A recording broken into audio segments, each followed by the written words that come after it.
Hello, everybody. If it's Wednesday, it's Warhammer, and that must mean it's time for another episode of Warhammer Weekly. Joining me, as always, is my co-host Tom. He's back from vacation, already hitting his microphone. Boom. You just, Boom. yeah, right on brand, Tom. Just terrible. Just in the first 5 seconds, people are shutting it off because you can't stop hitting the microphone. Keep your hand away from it.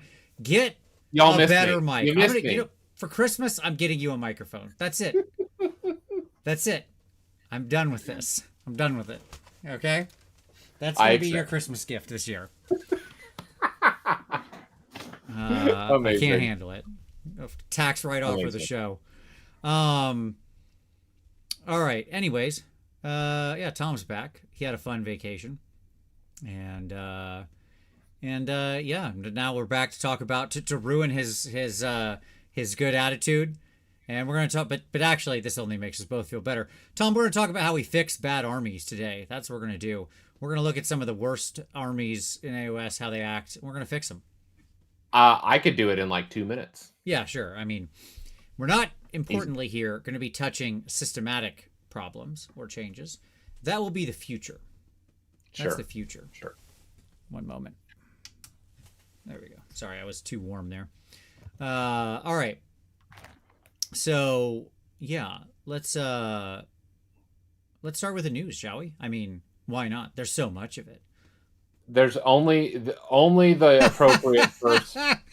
Yes, everybody, you do not need thank you, Branu. That's amazing. Branu chipped in for the new mic fund with the super chat. Thank you, Branu. I'll make sure it goes to the right place. Absolutely. Outrageous. That is not necessary, but deeply appreciated. Yes, hit like for Tom's crappy mic. Help other people find the show, and then get immediately turned off by the low quality of our production. But yes, thank you, Brano. Yeah, super chat's there. All right, man. We've been here. We've been doing this for what, almost 10 years now. They can deal with it. So very close to, yes. Indeed. Rumor engine, obviously. We had something. We have something that is rumor engine-y that could be relevant. I mean, what do you think this is? Is that what you're saying? What are you saying? I mean, it's a Khorne weapon, right? Oh, this is a Khorne weapon. I suppose, yes. That's what it looks like. It's some kind of chaos weapon thing, but that doesn't mean it's AOS and not 40k or Necromunda or something like that. Like, it could just as easily be something from one of those games, or both. Frankly, it could be like a demon arm thing. So, sure. Yep, I could see that. Yeah, man, that's been a while since we've got like a nice cross-pollinated release, for like both games. So it really has, actually. Like, when was the last demon-related release that we had? It's been a while, hasn't it? It feels like it. Yeah, I guess. Did they put the new demon prince when we got the new demon prince? Is that also the demon prince they use over in 40k? I think so, right? That was the last one. He had a 40k version, right? Because you had like gun options for him. So I guess that was the last crossover, right? Yep. So, yeah, who knows? Yeah, that's definitely been a while.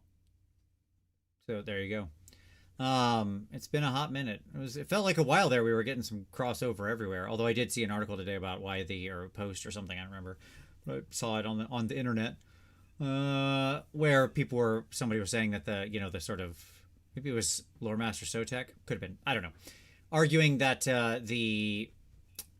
all the Zangor stuff in 40k actually made it worse, made Thousand Sons like a worse army, and they shouldn't have had that. It's just stuck to sort of the Space Marines and stuff. So anyways, who knows?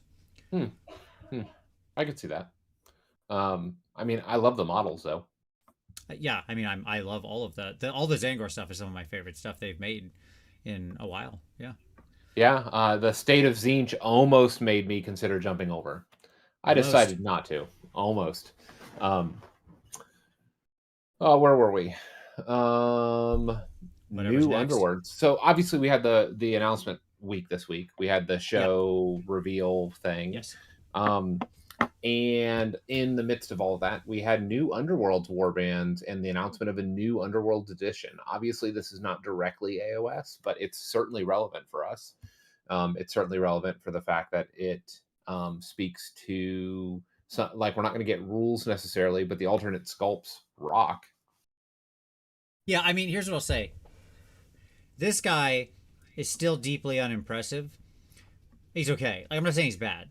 I'm just saying he's fine. He's like a good warlock, right? But he's a better Yeah. warlock than the arch warlock.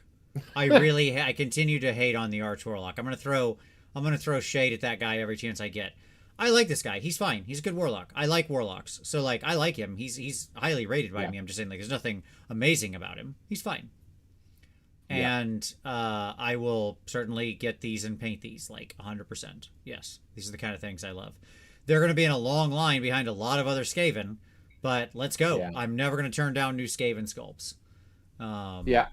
I love it's so funny. Like, there's not many other armies that I can think of that actually has the diversity of like model, like the depth of model range, ironically, that Skaven does. Like, I've collected just random heroes, like foot heroes and stuff like that for quite a Sure. while. And it never gets old. Like, I don't know what most of these guys are, but it never gets old. The what's beautiful about Skaven is that you can make like 50 iterations of the warlock and every one of them can be different and interesting. It's such a like it is such a rich concept because of the different clans having such unique identities. It has one of the most varied and multifaceted identities of the AOS armies. That's why it's so compelling, right? Because most armies, like, you look at them and the Chaos armies, they largely sum up into like some mortal dudes and some and some demon dudes that are on a theme, right? These are demons that want to murder you. These are human dudes that want to murder you. And they all kind of have very similar tactics and themes and stuff like that. But Skaven is such a big umbrella because of the clans, because of the historical nature of what they are, that there's just like always, there's a lot of angles and ways to get in. G-Well said, I might be jumping ahead, but is a bad army one that's not competitive or one that is structurally or thematically not what you feel it should be? Mostly we're going to focus on A. Yeah, exactly. Mostly we're going to focus on A here tonight, G-Well, but really the answer is yes. But yeah, like, we're going to focus primarily on the first part just because like it's the easiest way to sort of cut it, but we will stray a little bit around. Okay. So we got this guy, the leader dude. I got a couple of photos of him here. We got new weird Doomflayer writer circle guy, which I'm all about. This thing rocks. That dude's cool. Very cool little dude. Unless these I love guys, that guy. Yeah, suddenly have weird rules. I'm just using this dude for another Doomflayer. I'm just gonna put him on the other base and use him as a Doomflayer. Because why not? Sure. We got these little weird guys with the gas masks throwing the little grenade things. I don't know that I actually love these dudes very much with their long, weird anteater noses, but it's cute, I guess. And then I also got it, and then there's also Stormcast in the box. That's fine. Yeah, which, I mean, the Stormcast are fine. They're fine. They're fine alternate sculpts, is what I would say. Yeah, it looks good. I'm in is the short answer. Like, I could always use more of it. I mean, we're not going to play Underworlds. Let's be real here. Like, come on now. It's crazy. Well, they did say that's a new edition. It could be different. There's been some question of like, is Underworlds like trying to move more towards Warcry and them undoing Warcry, or like what's the relationship of all of these sub games? Because they did go a little bit box crazy trying to find the Warcry formula. Like, if you'll remember, like the last, like, Warcry has not remained consistent, right, in its delivery over the last edition. And so it's clear that they're not real content with where it's at. And so the question is where are they going to go from here? And the answer is I just don't know. I don't know either. I guess we'll find out. But it's worth, like, there's speculation out there, and that's what I want to put my finger on, is that we're not quite sure what's going to happen with it, and it's encouraging. Sure. Let's talk about New Slaves to Darkness coming, Book and Sorcerer. Yep. Yeah. Name guy. Tom, just as a note, the covers of this edition, of 4th edition, are bad, right? They're just 3rd edition in red, right? No, they're definitely not. In the 3rd edition tomes, you had usually like a pretty impactful either like primary character or like really hardcore, like sort of a hard action scene often or something like that. But usually, not always, but often it was like a primary character in the army, or like hero or something like that.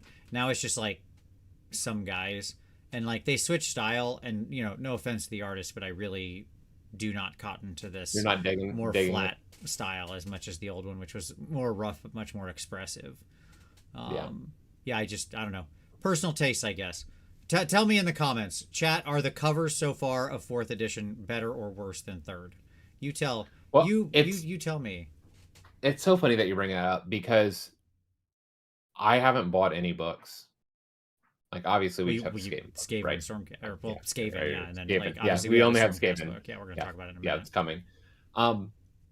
I don't know if I'm going to, and I know that sounds like really like every edition up until this point, I've filled my shelf with the books, right? Sure. Like entire book lines. Yeah. But I am just not compelled by the trajectory that they're on, either from the art or from what's being contained. Like You mean reprinting the indexes with like 3 minor changes? Yep. Uh-huh.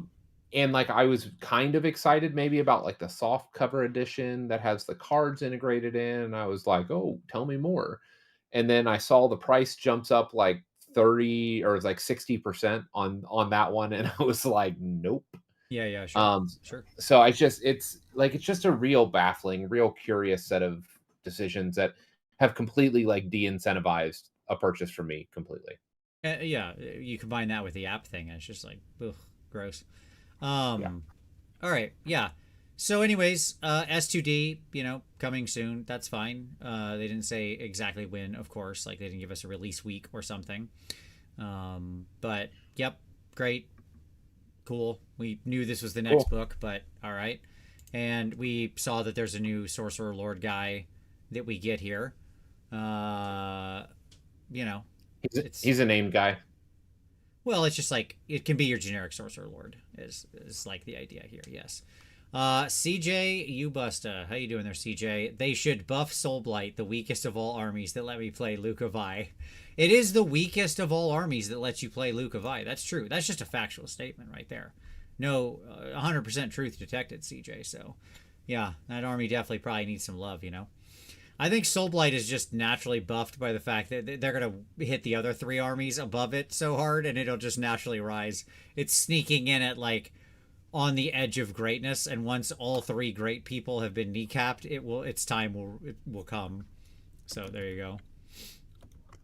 Okay. But yeah, cool Sorcerer Lord. Tom, odds on this book just being an index reprint? 10-1.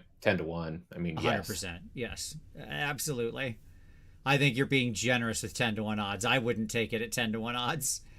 Like, I mean, what I would say is this: like, it's so disappointing to me because they could do something like really special with the battle tomes, sure, and they just haven't. Right? Like, imagine. Like, I understand that they're meant to have like shelf appeal, so they're supposed to have like shiny art for the covers. But I could just imagine a world where it's more stylized to the army. That's like it's intriguing and it pulls the viewer in. Like, I don't know. I understand the need to have these books fully self-explanatory on viewing because they're sealed and they have the code inside and all that. But I think all that's a bad business model. I think that these like books really are boutique products in the new, like in the contemporary area. And so they need to service them in that way. Like they need to make it feel like it's something special and something extra. And then move to fully digital at this point because it's just not what they're doing is not working. I mean, realistically, with their design schedule, right? Like they were working on books that realistically are going to be releasing into the middle of next year before the launch happened, right? So like theoretically, books that are releasing in like May of next year have already more or less passed through the design process, and are like basically finished. And given that reality, that would mean that every one of those books through next year is just basically going to be an index reprint. Like they wouldn't even have the opportunity to change it. Is horrifying. Sure. For Ironjawz. Yeah. Like, sure is. Truly, just truly horrifying. Yeah, I agree. So, yep, unfortunate. But here we are. So, cool, S2D. All right, what's next? How about those Battle Force boxes? Let's talk about them. So, I've got the images for all of them here, Tom.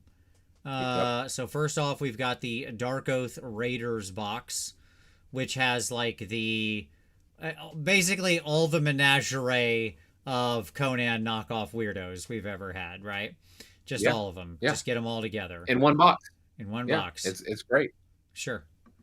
I think the only one we're missing here is like the only one who's not in this box.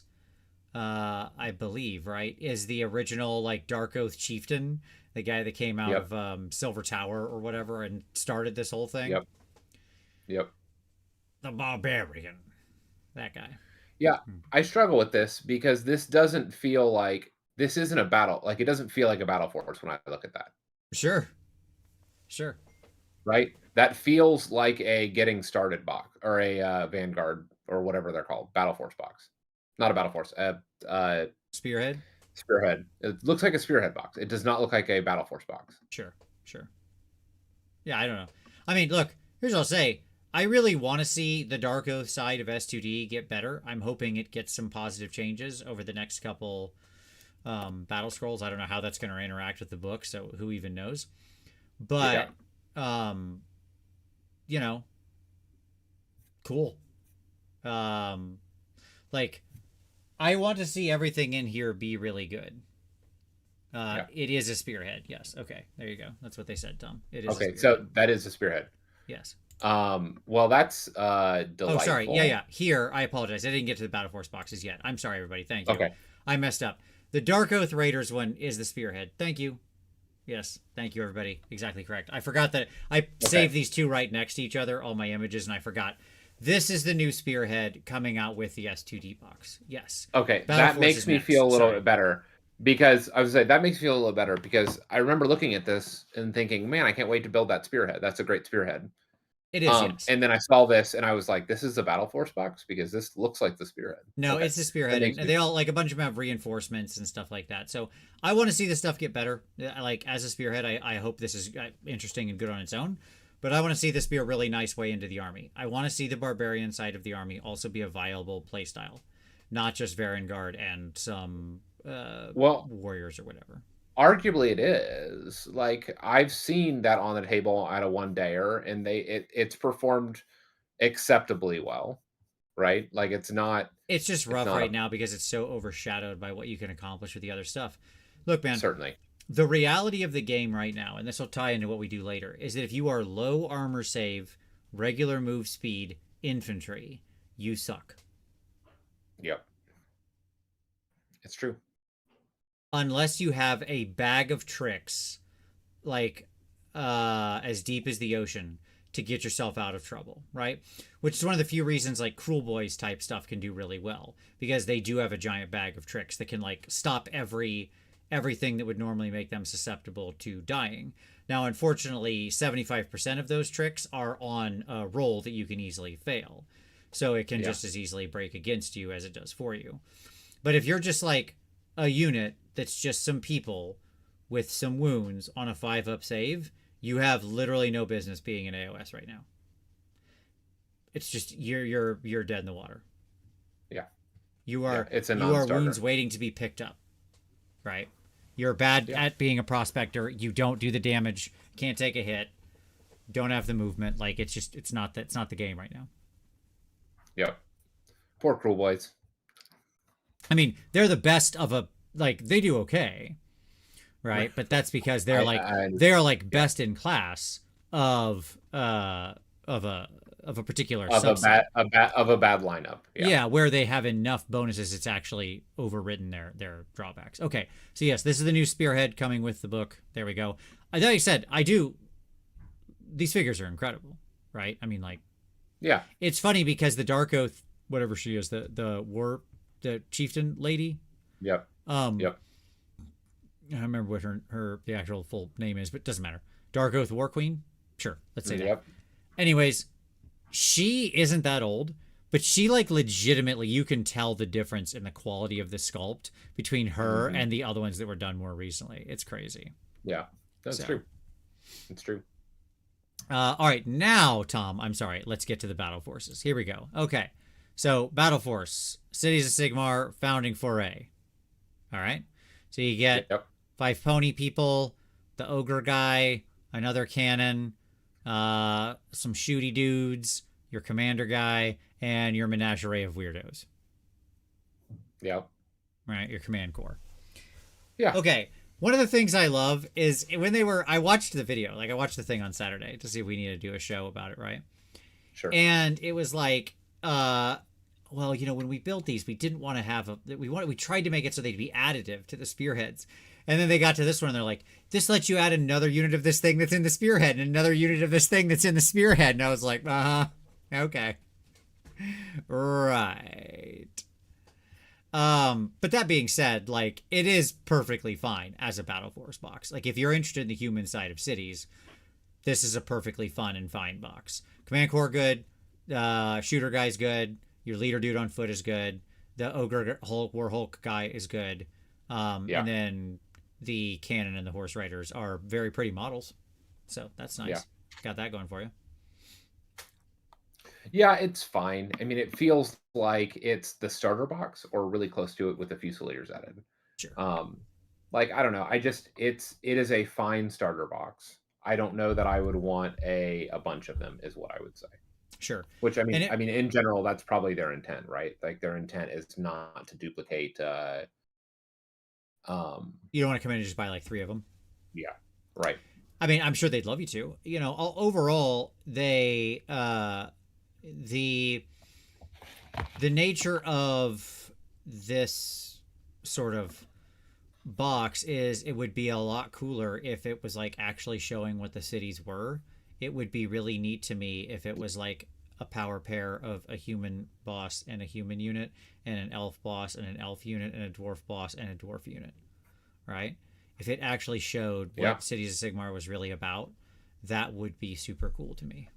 But hey, it's that's not. Fine. It's not. It's a bunch of humans. It is indeed. Okay, next one.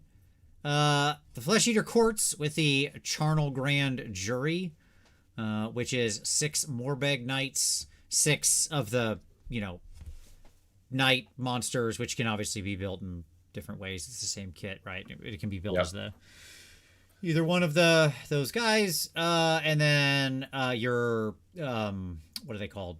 Your ghoul guard, corpsey guard people, ghoul guard, whatever. You know what I'm talking about. Yep. The special ghouls, the ones that want to bodyguard things, and then Chief Justice Gorbane. So that's fine. He's a great model. He is a great model. It's so funny because it seems like such a. This is again another instance where I'm like, well, I'm not buying multiples of these boxes, right? Because Gorbane's a named character. Yeah, sure. Hold on, Gareth. I was not complaining that it had the Dark Oath War Queen in it.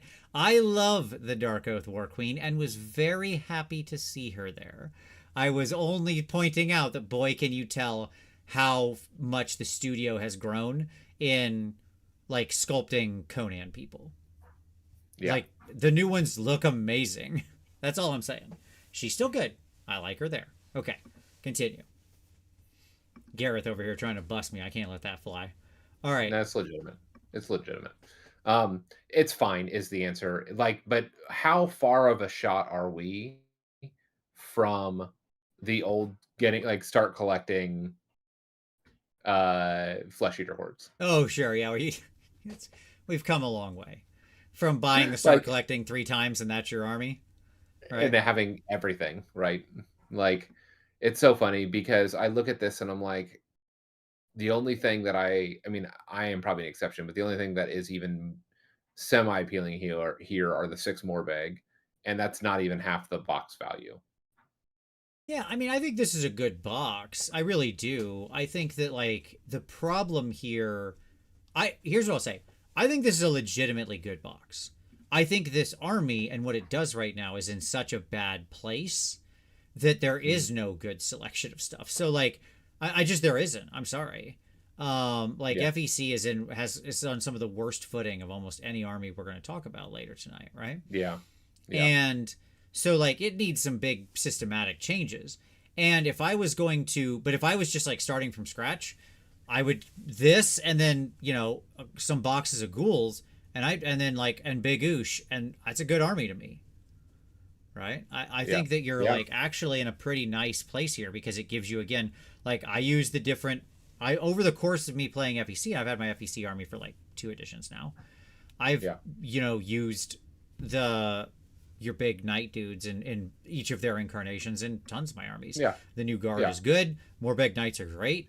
So, you know, like this will pass, right? Like this time of it being bad will pass, right? Yeah. And in that event, this is exactly the kind of battle force I would actually want to have for the army. That's what I'll say. Yeah, I would agree with that, but it's just not I don't know. It's not but yeah. I agree, but when I look at the battle forces, there are others that I would rather purchase first, is what I'll say. Yep.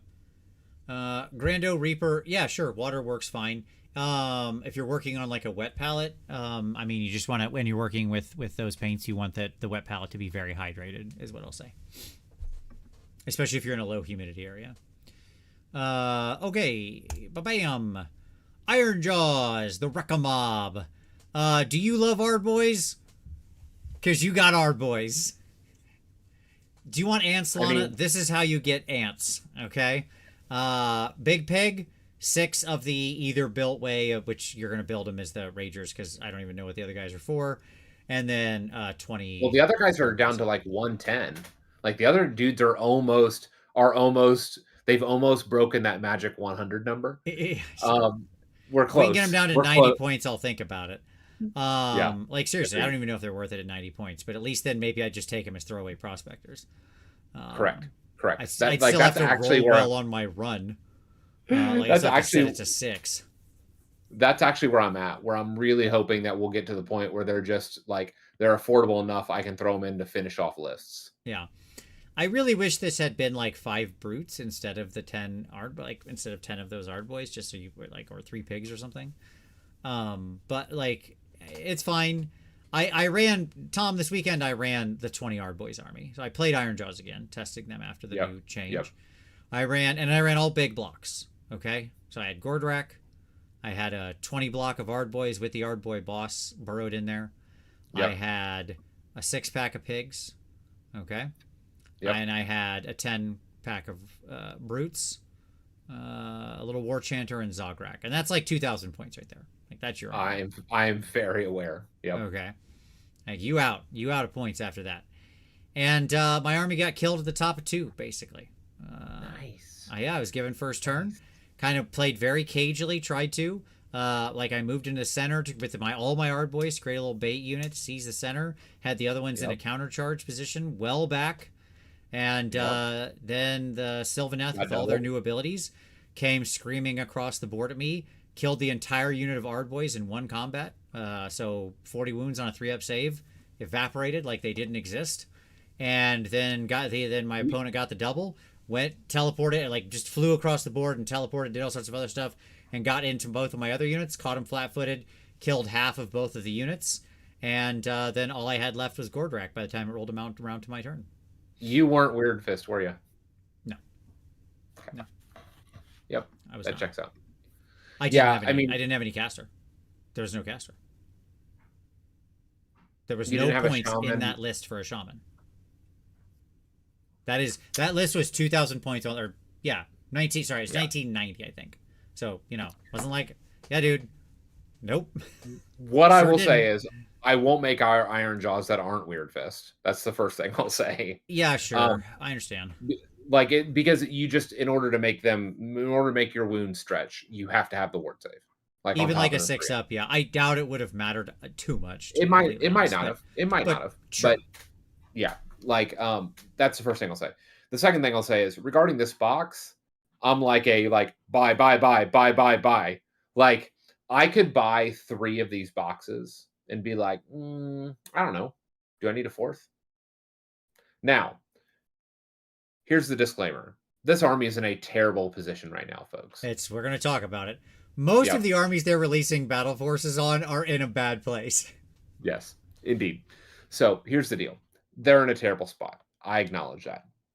But all of this is the new stuff. Yeah, sure. Like that's the first thing is new that Ard boys, both your new Rekka dudes. Yeah, absolutely. Yeah. And the you new do want to Ard have boys, 6 of those Rekka guys, or the Ragers or whatever. Like you want a 6 right. pack. Right. You want a 6-pack. That's exactly right. And so it's all in the right numbers. In general, like 1 pig is good. If you're going to run more than 1 pig, you're going to run probably at least 3.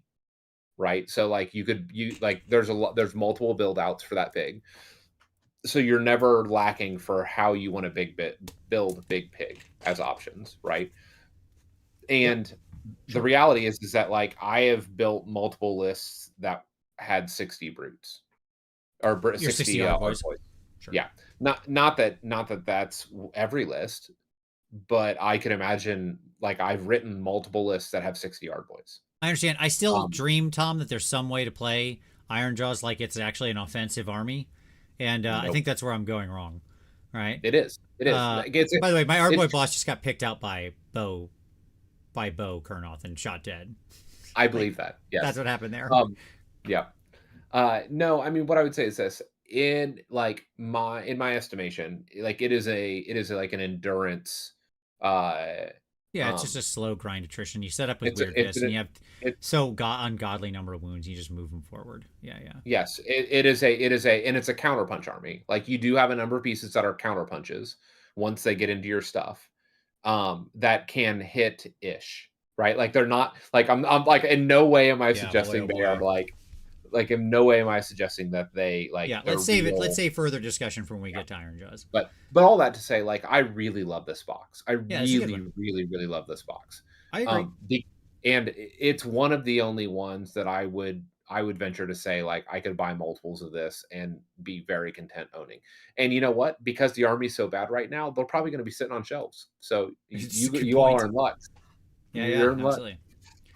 And then last up, we have the Shudderblight Cyst, which has our little Warcry guys floating around there, as well as 5 Blight Kings, 4 Blight Lords, and then Nurgle Lord Awesome Figure Man.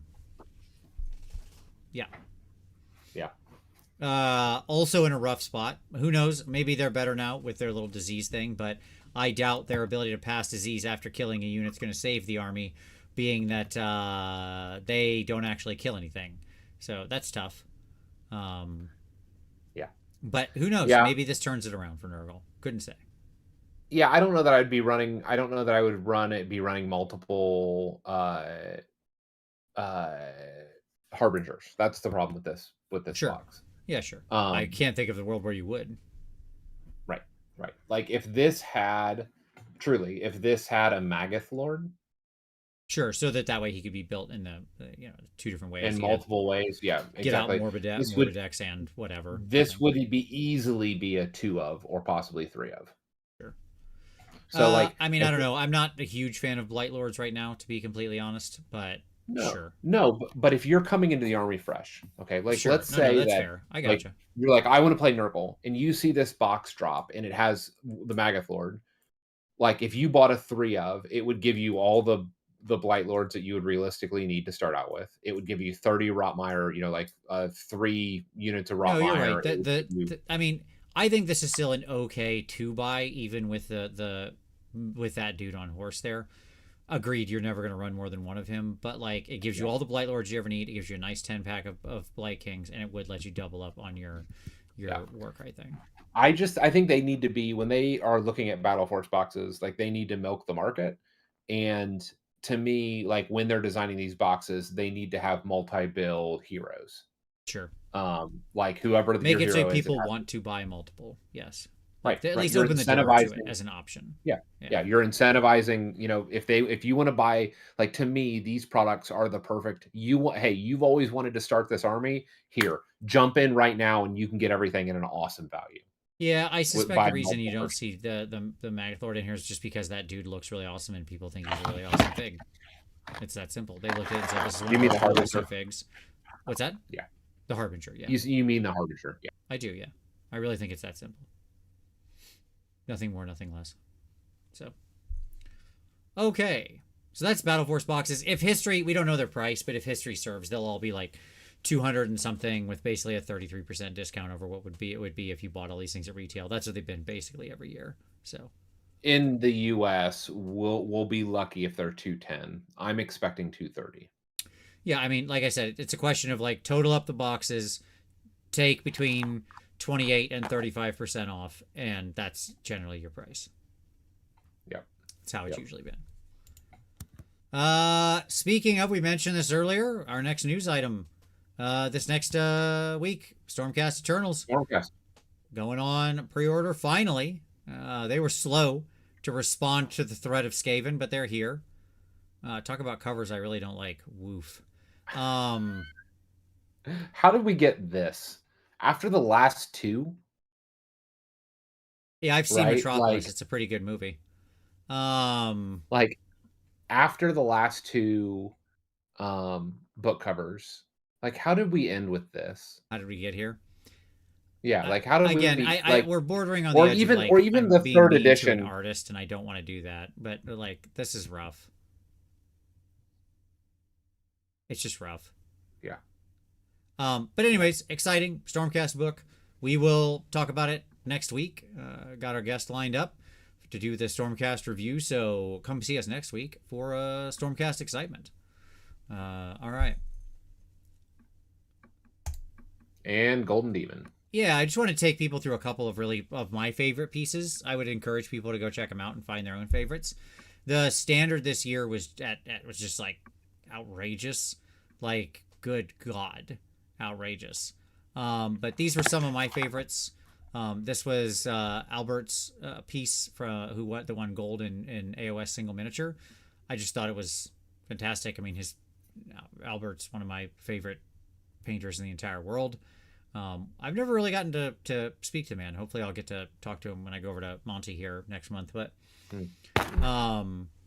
absolutely one of my favorite artists in the world. And this is yet another banger in my estimation. I just love it. Love everything about it. I think it's exceptionally good work. Every detail is so immaculately crafted. It's really, really, really, really, really wonderful. Thibaut with this awesome converted Tzeentch Demon Prince, which I just thought was like really cool. Just a great conversion, and I love the base with like the being shaped into the Tzeentch symbol. I thought was really fun, and the three arms and whatnot. So just very cool converted piece. Thibaut is obviously again an incredible artist. This was bronze in the large miniature or war machine for AOS. And then the old world, the Christian here with this really fantastic knight. I just loved this knight. It is like so clean and so wonderful and so fun, and shows what the new old world sculpts are capable of. And so I just really liked it. I just thought it was really, really well done. And then John Garrity, I'm sorry, anybody. If I picked your thing and I'm mispronouncing your name, I am sorry. But this was one of my favorite pieces of the whole show, man. This Necromunda took gold in the Necromunda category. What a fantastically cool piece. This like the Desert Raider with the leopard print bike and stuff. Like this thing rules. And she's got like this weird pet. It's great. Like the character on this is exceptionally good. So yeah, those are some of my faves. I dug them all. But like, man, there was some really impressive stuff this year. So yeah, I encourage people to go check it out. A lot of artists did a lot of amazing stuff. I hope they continue to put up the other articles with like commended entries, notable entries, or whatever, all that kind of thing. So there we go. All right. So, but all in all, just completely amazing work. All right. The So Tom, any other news? I think that's it, right? That's our news. Yep, that's basically, yeah. All right. Well then, sir, let's move to some pick of the week. I was slowing it down so it fell to the even number when I was writing it down there on the timestamp. It's better if it's even. Tom, what's your pick of the week? I don't have a pick of the week. You have nothing? No, I've been fairly disconnected, to be honest, from I've been painting a lot, but I haven't been engaged in the community. So Okay. I got nothing this week. You Sorry, did folks. just get back from like a long vacation where you basically weren't on the internet, so that's fine. Nope, no internet. I'll tell you what, I'm gonna do 2, Tom, just for you. Okay, That's I'll fine. cover Tom. Yeah, Here we go. of course. Pick of the week number 1. If you're interested in more Golden Demon stuff, Cult of Paint, our friends over at Cult of Paint, Andy put his thoughts there from Essen, his entries and his thoughts. Andy did win with that awesome Eldar unit in 40k, which I had listed as one of my favorites from the Chicago Golden Demon, and I stand behind it. I had just talked about it before, so I was happy to see him win with that. But I actually loved the emotion and storytelling of his other piece, the one he has in the thumbnail, that didn't win. There's a couple of things I wish I wish I had gotten a chance to like talk to him about the piece upon seeing it, because I did talk to him a bunch about it at Nova, but I really love it. Like storytelling wise, I just think it's exceptionally good. So that's it's just really nice. I like when people put up their sort of thoughts on their entries and stuff on Golden Demon, and Andy's generally like a very clear-eyed person on this stuff. And then my second pick, I'm openly going to admit I have not watched it yet, okay, because it just came out right before the show. But I am interested, and that is from Mr. Paul Conti, Radio Free Hammer Hall, who said that according to the math, now the updated Slaaneshi depravity is good. So, hey, I love a hot take. I'm here for it. I'm sure I'll have thoughts. I want to see what he's going to say about that. So I will link both of those in the show notes, and you can go check those out. There we go. All right. Very good. With those 2 picks, check them out. And Paul, I look forward to the insights in depravity. As a slight aside, you know, Tom, that right now you can, with the depravity rule in Slaanesh, you can technically use it multiple times. How so? Well, it doesn't have the once per limitation on it. It's just a start of battle round ability. Okay. And since it didn't have the once per ability, and it's the player who uses the ability, and players don't have a rule of 1. Only units do, according to 5.3. So technically, you could just make your entire army euphoric, I believe, right now. And you'd have to hand them 9 dice, okay, or whatever. Like, let's say you used it 3 times, 3 different units. You'd make you'd hand them 9 dice. You can just give them like a bucket of dice. It does technically work right now, though I imagine they will close that loophole. I don't think anybody ever realized this before, because it would have been complete suicide to do it on the old system because it was so bad. But here we are. James S. Hey, thanks for the super chat, buddy. I really appreciate it, even though he said message retracted. We'll see what it is. I don't know. That's fine. I'm sure, James, you'll come through with whatever you wanted to say eventually. So there you are.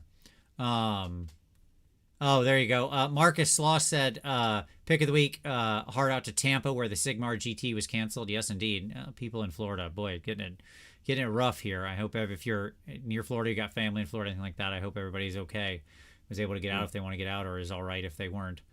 And Chicago Hobby Hero said, Haywo had a nice review of the armies from Dragonfall this past weekend. I agree.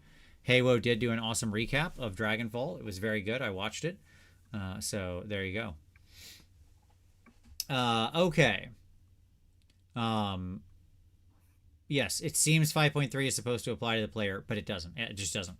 It does not. It's very specifically not applying to the player. So, yep, there you go. You can just, I guess, do that now. So, I think it's still bad, but hey, it is. It's a thing. All right. Now let's turn to some hobby time, which I suspect is going to be a very, very, very short segment. So, Tom, since you were just on vacation for like 2 weeks, yeah, what have you painted? What are you working on, buddy? I've been painting daily with my son. Good job. As Yeah, you we're got as an event we're coming up. we do have an event coming up, and so we have spent many hours on that, and I'm almost fully base coated, which I'm excited about. That means I can actually put models on the table if I need to. There you go. And he's chugging along. I think he's running a 16 model army or so, and almost all 10 art boys are painted. So that's that's Moving right a start. along. Absolutely. Yep. Eating all of his veggies, as one does. You gotta eat the veggies first. James, what in your estimation would be the shelf life of Vallejo primers once open? Also for Monument Hobby paints, what would be the best color combo to create maroon? Okay, answer the first question. A very long time. It has nothing to do with generally how long they're open. I mean, assuming you're keeping the cap sealed and stuff, they'll last for years. It doesn't have to do with how long they sit there. For the most part, there is a logical limit to that. Like they will go bad after some amount of time. But it actually has to do with how much is left in the bottle. The first 2/3 of a Vallejo primer bottle is fine. The bottom third is trash and garbage, and you have to throw it away because it just clogs your airbrush instantly because all the particulates settle down there. So unless you take the thing and strain it through pantyhose, and then you can spray with the last third, or you got to throw it in the trash. Those are your two choices. And then the second thing, Monument Hobby paints. What would be the best color combo to create maroon? I mean, it depends exactly what you want, but generally something like the dark magenta, and then you could just mix in like a deep blue color, something like that. We'll get you there. It depends on exactly what you want. So, but yeah, I'd start from the dark magenta and just mix down blacks, dark blues, things like that. A little purple, anything like that. Whatever you want to go for. I don't know exactly what tone is in your mind, but somewhere in there.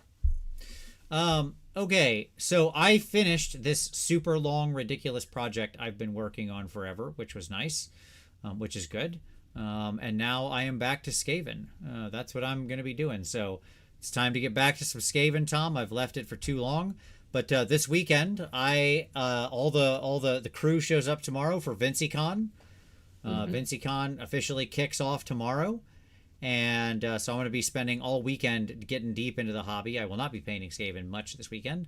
I'm actually going to be getting my pieces ready to go for Monty and stuff like that. So that's my plan for this weekend. A lot of touch-ups, a lot of work on stuff, a lot of detail, and maybe a one or two new things as well. So yeah, there we go. It's going to be we got all the boys coming in, so going to be a good time. All right. With that, let's get to our main segment. Let's get to fixing bad armies. All right. So, here we are going to be talking mainly about Monty Sansevino. We're going to be talking about sort of the worst performing armies for the most part. Though we'll stray a little bit, but for the most part, we don't know exactly what it is, but I'll kind of show you where when I started putting thoughts together on this. Tom, here's what the picture looked like. So now this is old data. This is certainly pre Sure. This is like from September, and this is like pre the most recent updates, obviously, right? So I certainly expect this picture to change. But if you look at this, you're sort of outside the fat middle armies were Ironjawz, Nurgle, Skaven, FEC, KO, Blades of Khorne, right? And arguably you have a couple others in there that are like right on the border. Sylvaneth, Sons, so on and so forth. Yeah. Okay. So where like they're probably actually doing pretty rough or whatever, but we'll talk about it. Now, I'll say I'm not going to talk about Sylvaneth here because actually I think everything I would have recommended and more was given to Sylvaneth in the balance update.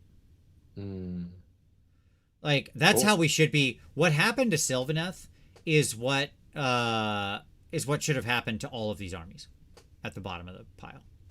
Yeah. Period. Right? Like, hey, thank you, Chicago Hobby Hero, who said, my contribution to VincyCon, snack and or beer fun. Have fun and can't wait to hear about the silliness. Oh, you will. There will be much video and content production happening. Don't worry. You'll all hear about it. But thank you, Chicago. It's much appreciated. Thank you all Super Chatters. Super Chatters rule. But thank you for everybody who's hit a button. Yeah, exactly. What Haywo just said. Patiently waiting for about 12 armies to get the Sylvaneth treatment. Like, what the Sylvaneth change showed, Tom, I don't know how much you actually read over all of it and internalized it, right? But what it showed was that is an army that someone put a lot of care and thought into the changes, into the nuance of how the army works, right? Yeah. When you look at little things being adjusted, like the awaken the trees moving from an 18 to 24-inch range, right? Just little That stuff seems like like that. a small thing, but it's not. But it's not. Like, when you look at the being able to set up your trees not at 3 inches but at 1 inch, right? Just stuff like that, right? Yep. This shows that there was somebody who was well experienced in the army, behind the scenes, making actual things, changes that from what they had experienced playing the army, that were just genuine feel bads. Okay? Yep. My question is, where is that level of care for the rest of these armies that are so underperforming, right? Yep. Because if you played these armies, if you played KO, if you played FEC, if you played Skaven right now, right, and you weren't like an absolute master of them, where you've got the most like cutting edge list and like real experience with what you're doing, and you would play just any old game where you got your teeth kicked back into your throat, you would really understand how it, like, what's going on, right? Yep. I played against, I'll tell you the craziest thing that happens. I got 2 games in this last weekend, Tom. Okay. First game I played Ironjawz. It was over fast, as I mentioned. Okay. Second game I played a shooty Skaven list. I wanted to try the rattling guns. Yeah. Yep. See how those, everybody on the internet's talking about the rattling guns. Sure. So I said, okay, let's give them a shot. So I took like a 6-pack of Jezzails, 6-pack of rattling guns, 3 warp fire throwers, a doom wheel, some night runners, a gray sierra, a warlock engineer, an arch warlock, 40 clan rats, and a 4-pack of the little wheels, the little grinder, or whatever they're called. Doom flares. There we go. Yeah. Got there. Okay. Something like that was my list. The punchy unit. So yeah, so a lot of shooting stuff, right? And then those little dudes. Yep. And once again, I was outdropped, and once again, I was given first turn, and that was okay. I like had appropriate sort of pieces to be able to react to that. Okay. Sure. So I took the first turn and had a relatively okay turn. Like, it was good, and I was very cagey. Played very carefully. Like, I'm mostly shooting build. When you play a lot of shooting stuff, you have to be you have no board control, right? Right. And I was playing against Sylvaneth again. Both my games were against Sylvaneth. And he had a Belthanos. And basically he gave me first turn, and I set up my Jezzails after he set up Belthanos. And so I set up my Jezzails right at the 24-inch line on Belthanos, who is like over here on the side of the board. Sure. So, right? Okay. So my Jezzails are right here at the edge of my castle, 24 inches, almost exactly away. Like, all 6 of them were like 23 and a half away. Okay? Yeah. Because now I know if he gives me first turn, which is what he wants to do, he's going to have to redeploy Belthanos backwards. Right? I'm not going to be able to shoot Belthanos. That's not actually what I'm thinking is going to happen. But what I'm thinking is going to happen is I can drain him of a command point and, like, sort of hopefully take the tempo of the game, keep him off of that flank, and sort of like power project my way into board control, since I'm not going to have it through movement, right? Sure. Okay. So that's the relative plan. My turn goes off. I don't shoot much of anything. My doom wheel fires. It totally fails to kill anything. It just does bad. And then gets countershot by the bow people. by the bow Sure. Kurnoth and nearly dies. And whatever. So, like, okay, great. It goes to his turn. Here's what happens. So Belthanos is back here. He redeployed away from me, exactly as I knew he would, right? He's not an idiot. He's a very good player. Yep. Yep. So he then... he flips to his turn, and I take my Night Runners who are over here running interference, and I run them down here. I move them down here, not run, but I move them down here and form like a little wall. So now Belthanos is locked from like being able to get at my castle at all, right? And I'm hoping to make. He basically has to waste a turn killing my stupid Night Runners, which he'll certainly do. But like, I don't care. That's what they're there for, right? They got me some early gold, and then they die. Okay, what happens? Sure. He moves around, and then charges and hits the Night Runners. And when he charges, he rolls boxcars. So he jumps the Night Runners completely, and his base is long enough because he's on that crazy, like night base, like chariot. Right? Oh yeah. Right? Is it like the super long base? Yep. He can jump to the back of them, and then the front of him is just within 3 inches of my Jezzails now. Like he jumps the Night Runners completely, still within a half inch of the Night Runners. Front of the base is within 3 inches of the Jezzails, just barely. Okay. Yep. Then he rolls his Belthanos Rampage, which on a 2-up or whatever, he does some mortal wounds, and then repositions anywhere else he wants in combat with that unit. So he does it to the Jezzails, leaps them, and is now in the heart of my castle. Like literally behind my line. He is in combat with all of my heroes and my units of my rattling guns and all Jezzails. Like Belthanos is in combat with every shooting and character that I have. And my head hit the table. Because Belthanos in that turn moved something like 38, 40 inches. Sure. Right? Sure. Yep. And I was just like, and after that Ironjawz game earlier, where like I was dead at the top of 2 because of the double. Yeah. Right? Yeah. So he he splits his attacks, kills some stuff, doesn't kill either unit completely because of a miracle. He kills an engineer completely. All right. But he splits his attacks so many ways. He just like hurts the rattling guns, hurts the Jezzails, but doesn't kill them. Yep. The Jezzails fall out of combat because of the way I pull models. And I'm like, yeah, okay, great. I can actually shoot with them or something. Then what happens? He gets a double turn.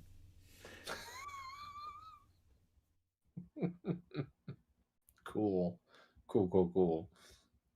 Yeah, it's brutal. And there's nothing you can do to control that, right? Yeah, so like, anyways, it was rough. I'm telling you this story. Yeah. But, it was like, I was like, that he didn't need to accomplish that to win. I think I would have had a good fighting chance. I ended up pulling it back somewhat, but like I still lost badly. But like I made a bit of a game of it. But yes, he the problem with the Deceiver is he doesn't. Warpstone Enjoyer said you can get similar results from a Deceiver. There's multiple problems with that. One, the Deceiver is not as tough as Belthanos. Two, the Deceiver is not as deadly or doesn't as offensive as Belthanos. Three, the Deceiver does not bring the utility to the rest of the army that Belthanos brings. Namely, being able to make other units run and charge, which he was using to like shoot the bug riders 18 inches across the board and then charge. So like those bugs would easily move 25, 26 inches a turn. Right. Yeah. So that's, and by the way, Deceiver's like more expensive than Belthanos for a weaker unit, for a weaker monster that is, okay. Anywho. But yes, sure. You can get lucky and have the same thing happen. Sylvaneth and Nighthaunt are the best 2 destruction armies in the game. Hey, whoa, just spitting facts. Okay. So at any rate, like I managed to somewhat get my way out of it and make a game of it, but it was not a happy time, right? No. And the point with Skaven is you have very little dig out mechanics. Your best army is definitely shooting, and when you're in shooting in an army like that, you're on a knife edge. One thing goes wrong, like that, your army crumbles, right? Because suddenly your entire army turns off now. Right. None of that stuff is shooting combat, right? No. So there we go. Okay. Ugh. I mean, Yeah, Skaven definitely do need a points reduction. You're not wrong, Marcus. there's just not a lot of ways to solve that either.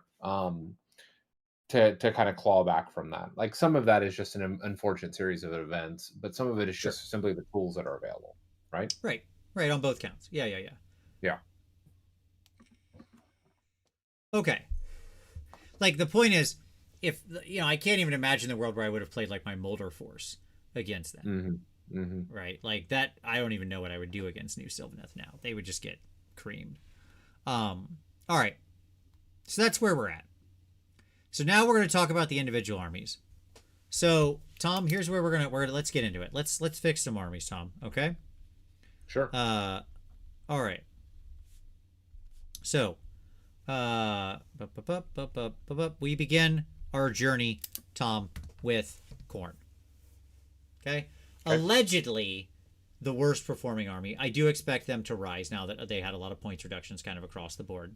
I'm sure that will bump them some. But I still think Khorne has challenges, for sure. I do think their strongest list right now is probably kind of some kind of insane all-in demon thing with just like giant packs of bloodletters and a couple bloodthirsters, and you just like YOLO at the enemy and just like literally go at them and ask too many questions they can't answer. Right? Sure. Play for the double and win every time you get it. Right? And even when you don't, you probably still win or like can fight it out. Can fight it out.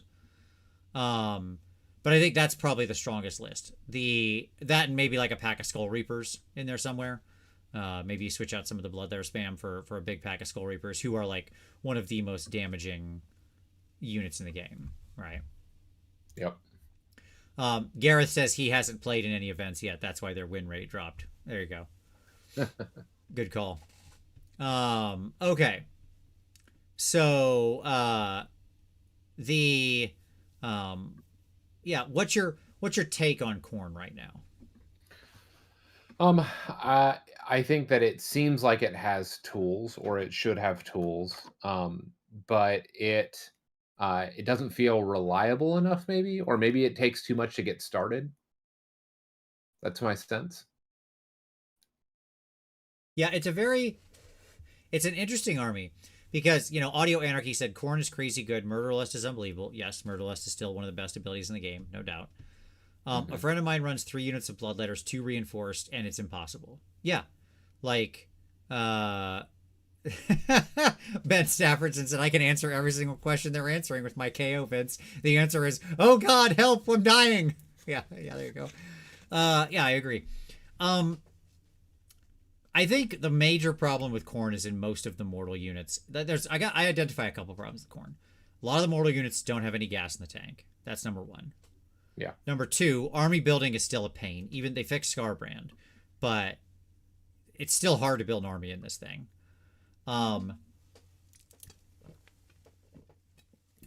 Your best prospectors are what?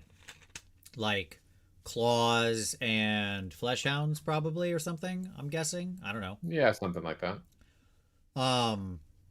But like, other than just Bloodletters being crit mortal machines and regenerating, right? Like coming back naturally, which is very impactful on a 2 wound unit that has either a 6-up or 5-up ward, depending on the situation, potentially. And your big Bloodthirsters, who actually do hit well now. Like, I think Bloodthirsters are in the right spot finally, happily. I'm just like, there's so much of the army that's such a whiff. Like, what do you like? Any of the heavy, Cav is ruling across the game. Meanwhile, you've got Khorne Cav just being generally worthless, right? It hits like a feather. It feels very Gore-Grunta-esque. Sure, absolutely. Yeah, at least. Yeah. I mean, hey, at least they have a 2-up save, I suppose. The mortal side. That's something. Sure. Yeah. But like, I think Khorne, I'm gonna be honest with you. I think they could rise a lot solely on points and army construction changes. Okay. Okay. Tell me more. Sure. I think the army is still too expensive on several units for how unidimensional they perform. That's what I'm saying. That's number 1. I think across the board they still need more points drops. I think Gareth will probably tell me that Scarbrand needs to be 200 points. that might be a bit excessive.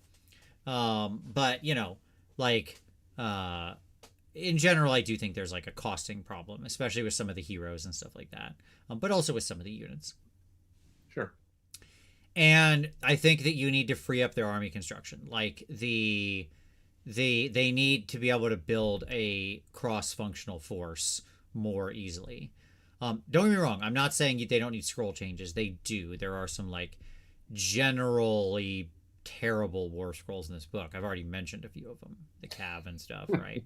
Sure. The Mighty Lord of Khorne pictured here in this picture probably needs some. I guess technically that's Corcus Cull, but generically he's the Mighty Lord of Khorne.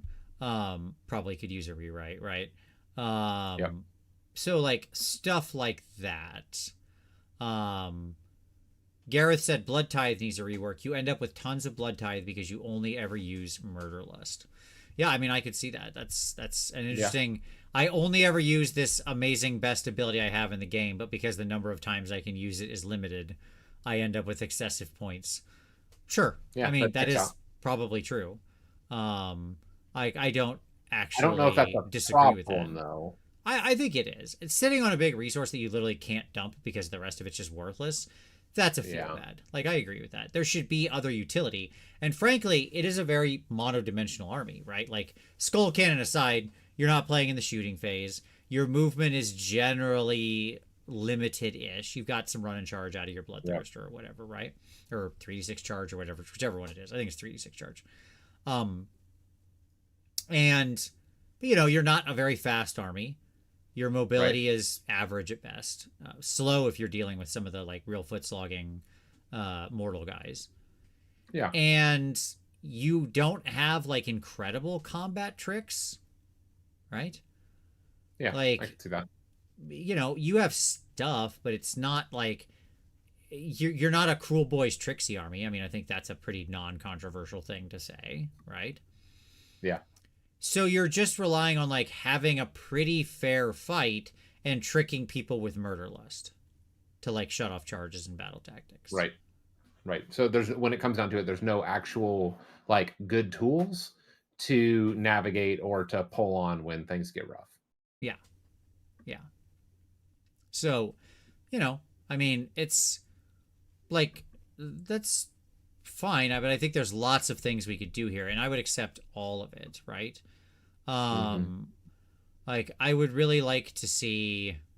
I think you could put some interesting options onto the Blood Tithe table. I think you could rework it so it does give them more utility in interesting ways. I think you could rewrite the Cav and some of the hero scrolls, and then from there it's just largely some points adjustments and making the army building not such a chore. I think that's probably how I would fix them. Like, that's why when we got them, I put them in the last week when we did our tier show, which I'm sure you didn't watch, but that's okay. One of the tiers that I did was one of the tiers we did, Tom, was, when the book comes out, should it be a mostly reprint of the index? Should there be like some changes, which means like about 40% of the rules, up to 40% of the rules change, or should it be throw this thing in the trash and start completely over? And I don't think this is anywhere near that. Khorne, they've decided, is like a tactical ballerina Johnny army, and if that's what it's going to be, if that's what their perception of Khorne is, I don't think they're going to change. They've had many opportunities to change gears and make this the Timmy bloodlust murder army, and they just have no interest in that. So if they're not going to do that, fine. Then but it still needs those other elements reworked, right? Yeah. And I think, Rory, that's probably what you're probably what you're putting your finger on. Like, there will be a segment of people, and I count myself among them, who wants to see all this sort of like Johnny nonsense gone out of Khorne and just make it be like the murder army that like when you set up your army, you just like kick on mob rules and fire off that scene from Heavy Metal where the like radiated lunatics charge the city and kill everyone inside, right? Like that's my perception of Khorne. That's Khorne. But that's not the way they want to write Khorne, so that's fine. Yeah. Arrested at the Waffle House said that was the tier list. This is the tier. list. Good. Yeah. It's good. It's good wordplay. Classic. There you go. Matt P said GW pretty much saying they aren't changing war scrolls in battle tomes and they don't do it in quarterlies is depressing. I don't know, Matt P. I mean, they just rewrote like a big chunk of Sylvaneth in a battle scroll, so like I said, I'm hopeful. I'm gonna actually like all they did was give the rest of these bad armies hope. So like I am here to tell them what I think they should do for the next battle scroll. Let's treat everybody like Sylvaneth. Let's get in here. Let's get heavy-handed with these armies. That's what I want to see. Okay. I'd be okay with that. Absolutely. All right. Yes, but they didn't do it for my army. Yes. Okay. So, anything else on Khorne? No. I think that's I think Khorne actually has a pretty straightforward path. All right. Which is just like the bones here are good. We just need to hit those feel bad points. And I think you could get a lot of the way there, as I said. Like, even if you didn't rewrite the scrolls, I do think you could do a lot of work on points and rewriting the army construction alone. Right? Yeah, I agree. I'd rather see more, but I think you could get a good distance on that alone. It'd be a shame, but you could do it.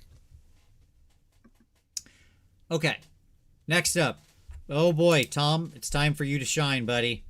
This is your moment. This is what you've been waiting for. Because next up is Caradhran Overlords. How do we fix this? How do we fix this 40k army?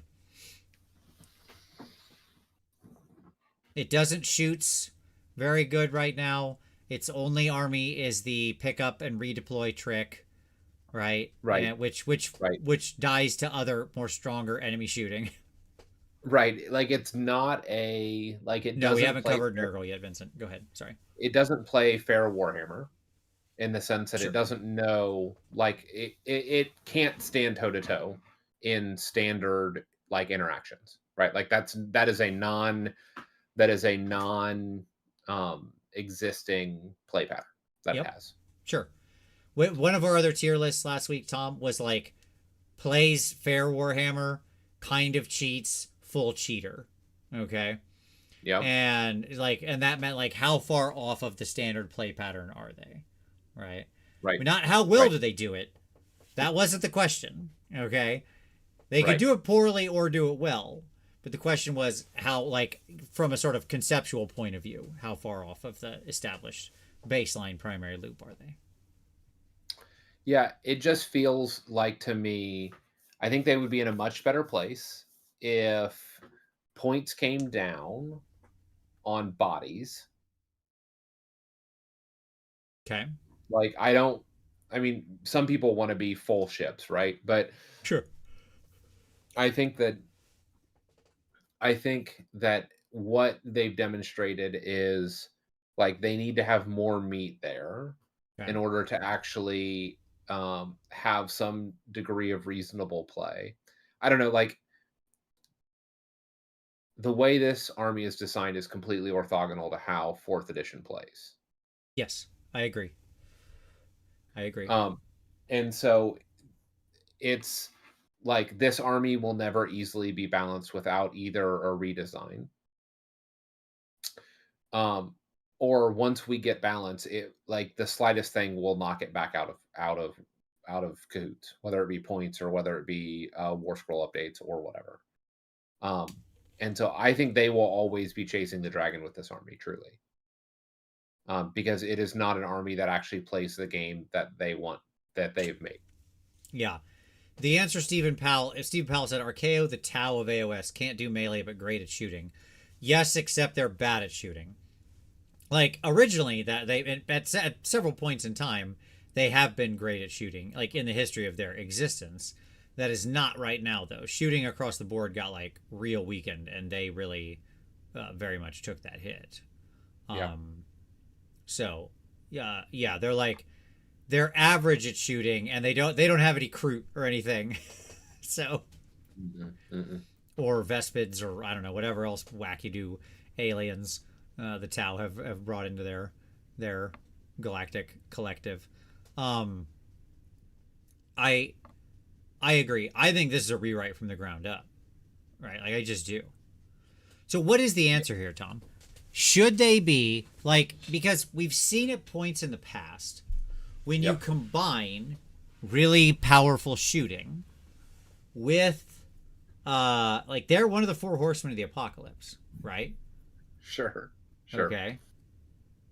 And if you combine ultra high mobility, which they certainly want to have, like they're a bunch of flying ships and stuff, yeah. I mean, I understand Thunderers and the main dudes, Arcanauts. Thank you, Arco, are just walking around on foot and not very fast, right?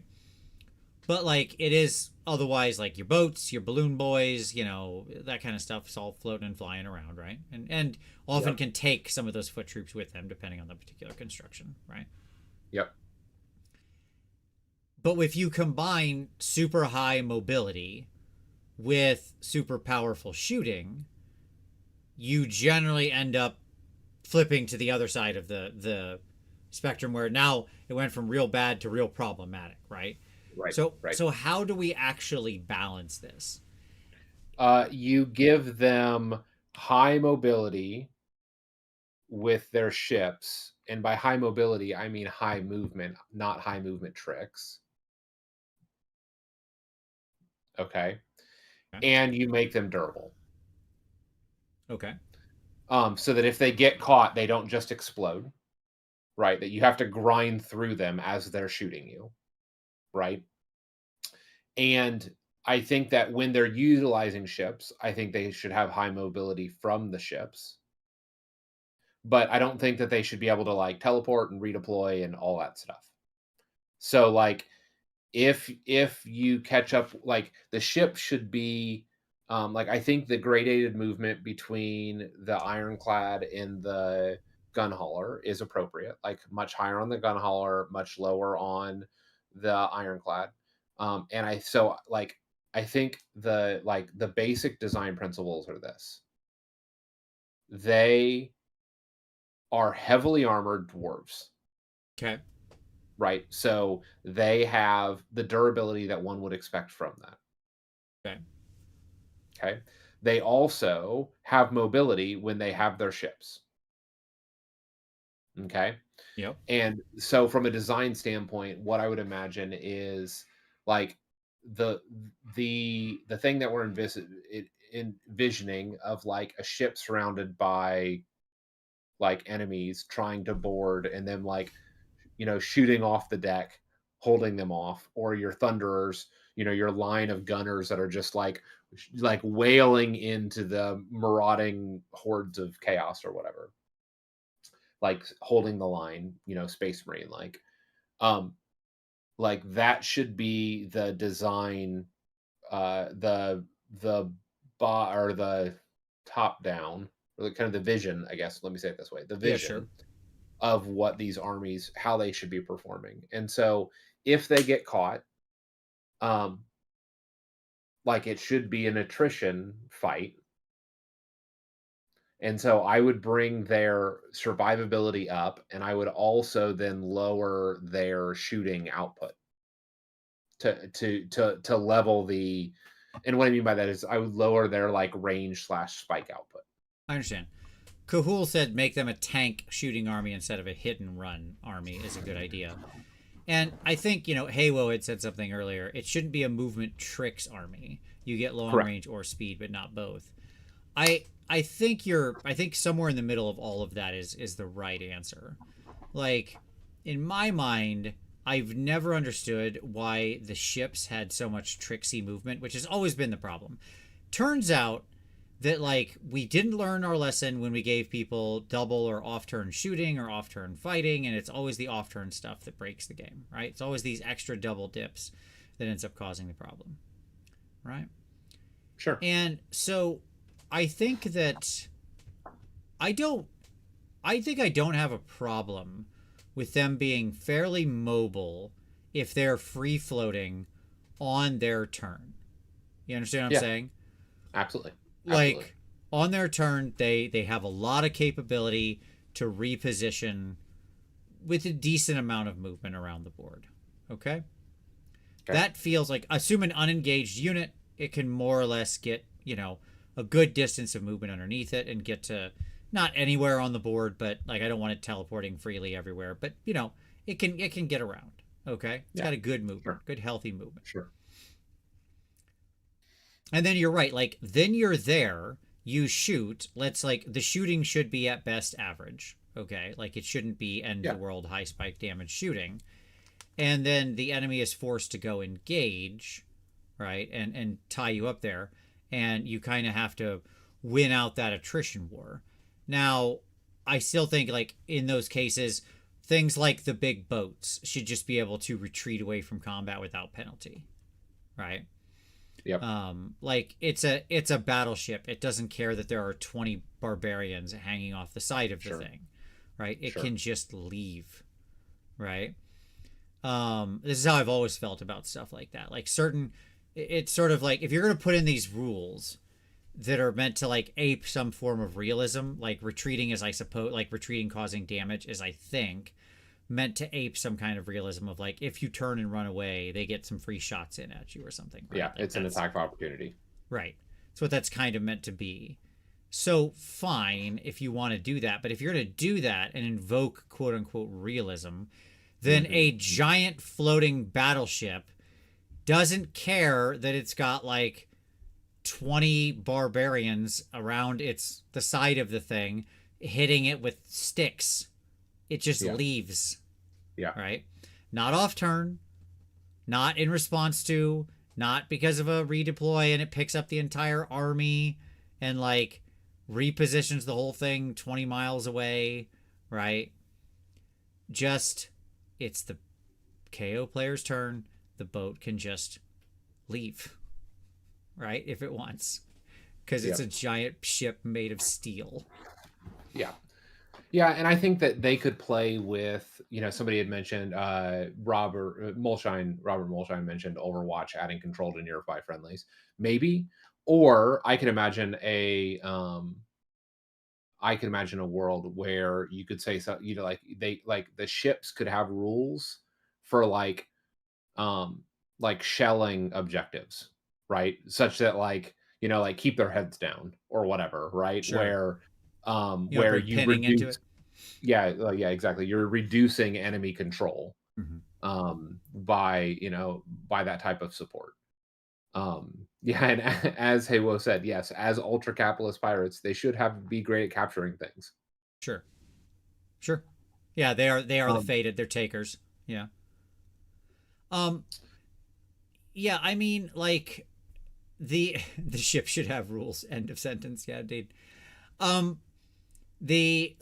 I like that build of them. I think that's probably not bad.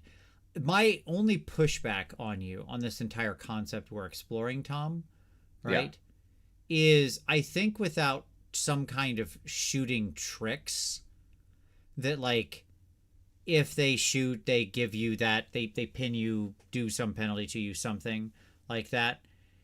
I don't know what the durability would have to look like in the current edition to actually make them survivable. Like, to be clear, there are no attrition armies in 4th edition, especially not in infantry. Okay? Other than like Nighthaunt, who can play the attrition game, because they just get to ignore half of all damage dealt to them. Half plus. Okay? Yep. Like, they're the only attrition army that exists. Right? I mean, I can tell you the easy way to do it. Yeah, because like, let's imagine the world. Ready? I'm gonna sketch a world for you here. Yep. If you put most of their troops on like 2 up, 6 up, let's just be crazy. Okay. Sure. They're all in Terminator armor now, with iron halos. Okay. Right. Okay. Yep. Because they're like still 6 or 12 wounds of infantry, they'd still get pasted against the wall by most hammers in the game right now. Yeah. That's just reality. Yep.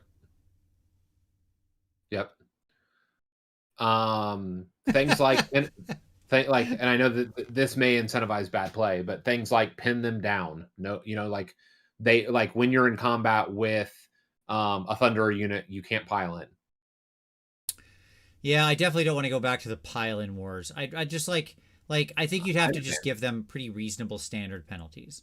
So like Yeah. neg 1 to hit is Minus very the hit. crippling and effective in Yep. the current edition. Neg 1 to wound is very crippling and effective Yep. in the current edition. Like those kinds we don't need to get too fancy with it. It can just be that stuff, right? And Yeah. that's fine. And I think that would actually go a long way toward making them a lot more survival. Sure. Right. Sure.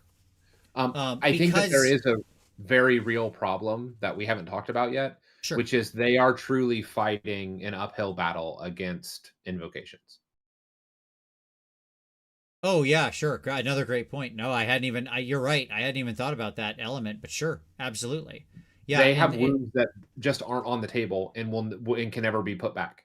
yeah, Right? yeah, Like most other armies have 30 to 40 wounds of summonable wounds that they will put on the table over the course of 5 turns. yeah, sure. And like, I don't think the changes that happened in the battle scroll affect Morbid for all the armies that want to play Morbid, really, anyways. Like a couple of average armies will go away from taking Morbid. With that Skaven army story I told, I took Kronspine, by the way. Sure. And like, he never did anything, but it was the best choice I made because at least then I had like a unit that could that could actually like take a punch. Right. And then I could just like that's actually throw around. That's why I run Kronspine in my Cruel Boys, is that I need a unit that can actually take hits. Right. And so, it's just like, you're right. Without easy access to like manifestations and getting that kind of those tricks out there, they're just fighting against the other army. Just ends up with like multiple resummonable extra free units that these guys either have to like waste time shooting or taking the dudes that can actually banish, which isn't automatic, or whatever, right?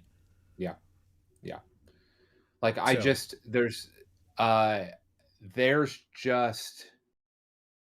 there's a lot, like, again, their design is orthogonal to what they're actually doing. Sure. And should one of the people, just like the Aether Chemist or something, just become a priest? No. And have some kind of like invocations of their own? No, I mean, the problem is that is completely antithetical to the rule set. Sure. It just doesn't fit to the lore, right? Like only Barothring has any, like they have any degree of faith. All of them just trust in steel, right? Sure. And so like, boy, they picked a bad time to trust in steel in an edition where God decided to give everybody free, endless, repeatable spells. That's unfortunate. Yeah. You made a bad bet. They need an army-wide ability that's like banish them with steel. +1 damage against all manifestations. Sure. Or something, just something outrageous. I don't know. I like they need a fix. At the end of the day, they need a fix, and I don't know what it is. Honestly. Yeah, I agree. Anti-manifestation tech in some way. I'm sure we could you and I could sit here and sketch, 10 different ideas for how to accomplish that, but I completely agree. I think that's right. And I don't think, I know a lot of people are shouting out spell in a bottle in the chat. I don't think like them having potentially one spell they can do once a game, assuming we're talking, because that's how spell in a bottle used to work, right, is going to suddenly solve the problem. No, you know what I mean? No, not at all. No. The reason I was flippant with Kronspine when I'm playing it with Skaven is because like I don't care if my Kronspine gets banished or dies. What do I care? It's back for sure next round, because I'm casting Kronspine like on 3d6, sometimes with a bonus. All right. Right. So like that dude just is out persistently, right? Yep. Yeah, I mean, like, imagine a world where as a ship upgrade, assuming we had those, you could a manifestation couldn't end within combat range of a ship. Sure. Right. I mean, you could imagine lots of things that could happen. The Aether Chemist could become an amazing banisher, right? Right. Or whatever. Right.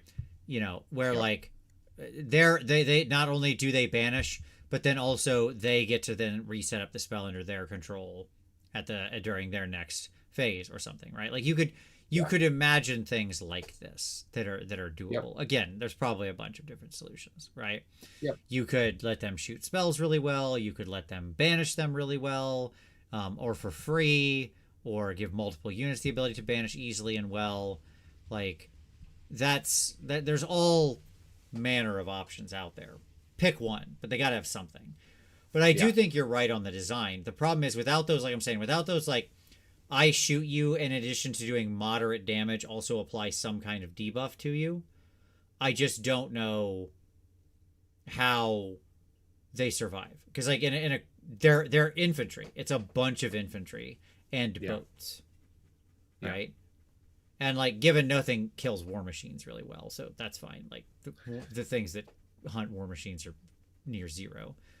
But everything kills infantry well. Everything. Yep.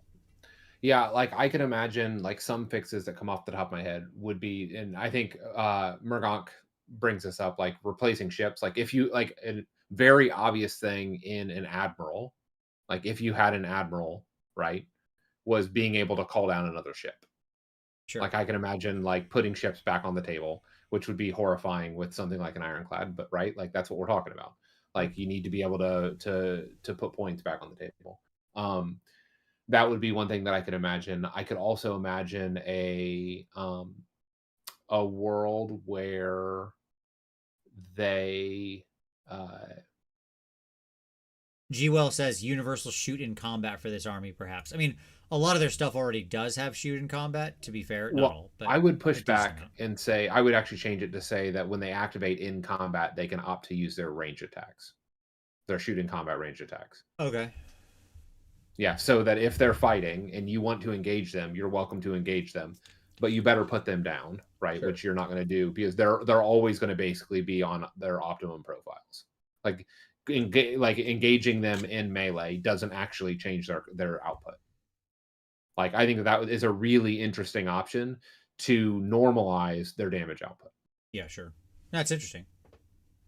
Yeah, like, why are they fighting with swords when they've got a bunch of guns in their hands? Sure. Right. They have a bunch of heavy, like a heavy artillery, you know, and and all this, like, and there's allusions to that in the Thunder units, like in the lore and all that stuff. It would just make sense if they continue to use those weapons when engaged in combat. Sure. So, and then that stops all the fiddly, like, retreat and shoot and stuff like that, right? Like, because part of the challenge that we have is standardizing damage. Sure. Because it can be very spiky. Well, it can either be very spiky, or if they get, like, classic problem with KO, if they get doubled, they die. If they double, they kill. Right. Right. But if you're shooting when they've engaged you in a charge in combat, right, and you respond back by unloading your guns into them, like, okay, we are way in a different space at that point. Yeah. No, I agree. That's interesting, and especially if you kept the shooting to be, like, relatively limited range and moderate damage, but also applying penalties, like that does then make that sort of an interesting tactic as well, right? I don't hate the recur a boat thing, like call in a boat reinforcement. This is another one of those armies that does not have any recursion or reinforcement ability, right? And that does hurt. Again, if it was, like, limited, almost like, I think maybe, I don't remember who said it earlier, but somebody said maybe like a L'Oreal where it's sort of a once per game thing. Yeah. Right. I can imagine, like, calling in a gunship. Like, you don't do it with a frigate or a ironclad, but being able to put gunships back on the table makes sense. Sure. It depends on the ability, but sure. That's pretty reasonable. I think I could get into something like that. Yeah. But I think no matter what, with KO, this is a complicated picture. They are a very complicated army. As you said, they don't want to play like everybody else wants to play. So we have to be careful with them. And I just think what they've tried to do so far is make them this, like, weird run and gun, tricksy, move and shoot all the time army. And that's just the wrong choice. I think your take on it is better. Like, we need to redefine sort of the guiding principle of the army.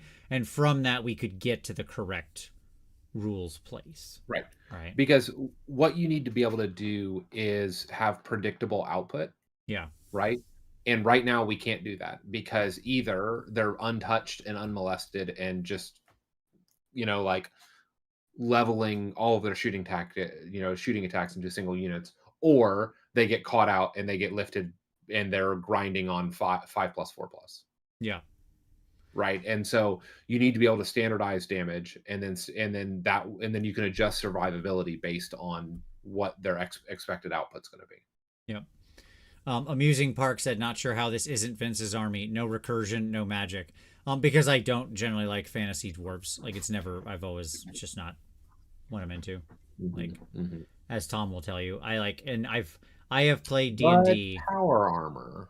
Sure, I understand. Tom, how long have I played D&D now? 35 years, right? Yeah. Yeah. In that time, I think I've played a sum total of one dwarf. I mean, I've played hundreds of D&D characters. Yeah. Fascinating. Yeah. So there you go. And that one dwarf was a Durger, and Durger are cool. I don't know, Vince. I could see you playing a Vihan style character. I don't think it's going to happen. All right. Okay. Let's go to the next army. Flesh Eater Courts. FEC. Talk about another army where the fundamentals of the game are tilted against them. Okay. So let's lay down the main challenges, shall we? Can I ask a question? Yeah, go for it. Is damage just too high in the game? It's really high right now. Like, originally I had thought it wasn't. G. Well said, I saw them as a talking about KO, I saw them as a World War I army in fantasy, tanks and guns. Yeah, and that's, I think, Tom, that's more what you're describing, right? Where they'd like move to a place, set up, and be difficult to shift, that kind of thing. Which, I agree. Okay. Absolutely. The damage is really, really high in the game right now, right?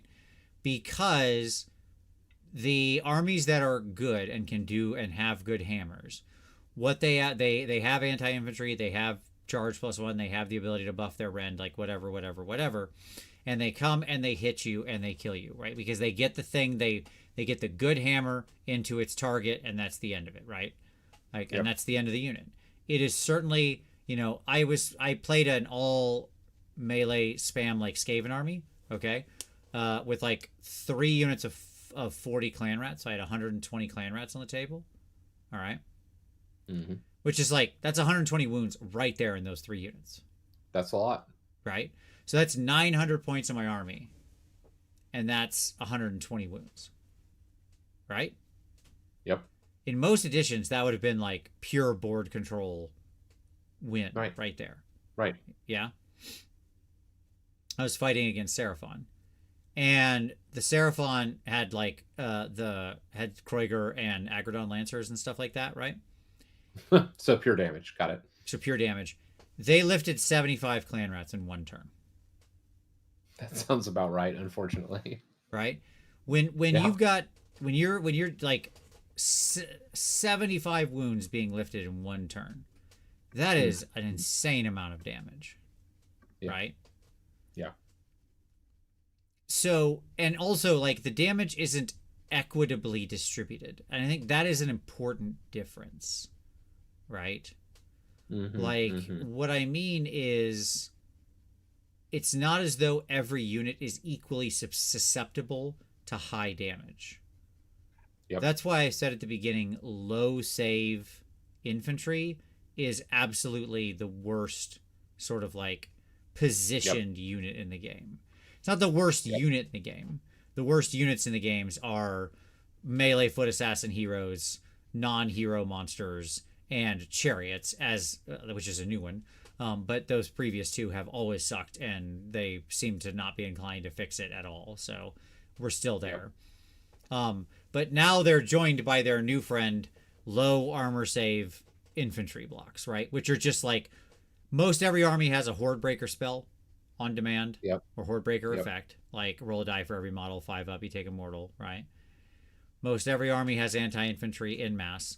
With priority target gone, people are going to take +1 rend anti-infantry a lot. If you have like a heavy infantry army, that's the instant choice against you. If you're also not very fast, like if you're a mostly infantry army, that almost by necessity means you're not fast, right? Like at best, you're probably 6, 7, 8 inches, something like that, right? So you are going to get charged by their hammer honor guard, which is like fast cav, high damage unit that's going to come screaming in with ultra high rend and charge +1 damage and right? Always. So you like will not get a save, they will get maximum damage and go, right? So what's the issue with chariots? They all suck and are overcosted. I guess that would be how I would summarize it. I think pretty simply. Yeah. The so FEC, turning back to FEC now, is just the combination of all of these factors, right? They want a ton of heroes. The current edition discourages a bunch of heroes. They want their squishy heroes to go fight in melee. In melee, squishy infantry heroes die instantly in melee. Okay. Yep. Their recursion was toned way down, right? So they can't actually recur like they used to, right? They are critically reliant on a special character who is not that tough. Like, he's okay. He's not bad, don't get me wrong. Like, Usharon's okay. But he's not like some hyper tough, unkillable monster. He's he's tough, but if somebody hits him with the hammer, he dies, right? Yep. And they don't win drop wars. Their main threats are generally easily dispatched, and they have more or less no save to speak of. Did I hit all of the issues they have? Oh, and the recursion thing. Yep. And they're not that fast. They don't play well in movement. They have no shooting game. They have like low to average recursion at best. Amongst the Death Armies, they have like some of the worst recursion. Yep. They have bad army building. Their heroes are way too squishy. Need to fight in melee to do anything. And die really easy. Okay. You ready for me to fix them? I'm ready. In 3 changes. I'm ready. You're going to hate them, but it's okay. Go for it. Maybe I will, maybe I won't. I don't know. I want to add between 2 and 4 inches to every unit. Okay. So, like, they automatically go from, like, move 6 to move 8, so they don't have to rely on their unlimited spell to get up to... Because isn't their unlimited spell make them move 8, right? Yeah. So, but then their unlimited spell would make them, like, move 10, basically. Okay. Mm-hmm. So they're scrabbling. They're fast scrabblers. They're fast scrabblers. Army-wide... increase Ren by 1. Okay. All right. So, because, I mean, they have a lot of units on no rend. So, okay. Sure. So, you're putting a lot of people onto rend 1 and making some of the and some knights go to and rend stuff would go to, like, rend 2, yeah. The screamers go to rend 3. Okay. Sure. Okay. Yeah. All of your heroes go to rend 2. Like, every attack goes to rend 2. Okay. Sharp claws, right? They're scratchy, right? They're scary. Like, then the point being, like, when they get in, right, it should be scary. They should be fast moving. They should be scary when they hit. An army-wide 5 upward. Army-wide 5 upward. So leave them with crappy saves, but just give them a 5 upward across the board. Yep. And so where Night Haunt have unrendable ward saves, sure, they are are unrendable normal saves. I know what you meant. Yeah. Their survivability, like, they have Night Haunt effectively have 2 ward saves in the current edition. Like, that's really what it boils down to. Yes. And essentially, rather than them being a good armor save, they have the better ward save, and they have light recursion. Yeah, so ultimately what would actually happen is most of the time their armor is going to continue to be, like, non-existent, right? Like, most people are just going to cut through their armor. And so you're just making the ward save most of the time. Yeah. Right? Yeah. And so, like, they are easy to cut down, but they have some, like, unnatural durability. They're easy to cut down, but when they get in and they hit back, they're going to lift units. Audio Anarchy with a super chat said, I have a fix for FEC. Just sort of let the delusion wash over you. You don't have poor recursion. Your friends, they're back and hitting so hard. Yes, absolutely. I like that. Yeah, just believe that the other army is on your side and you're good. The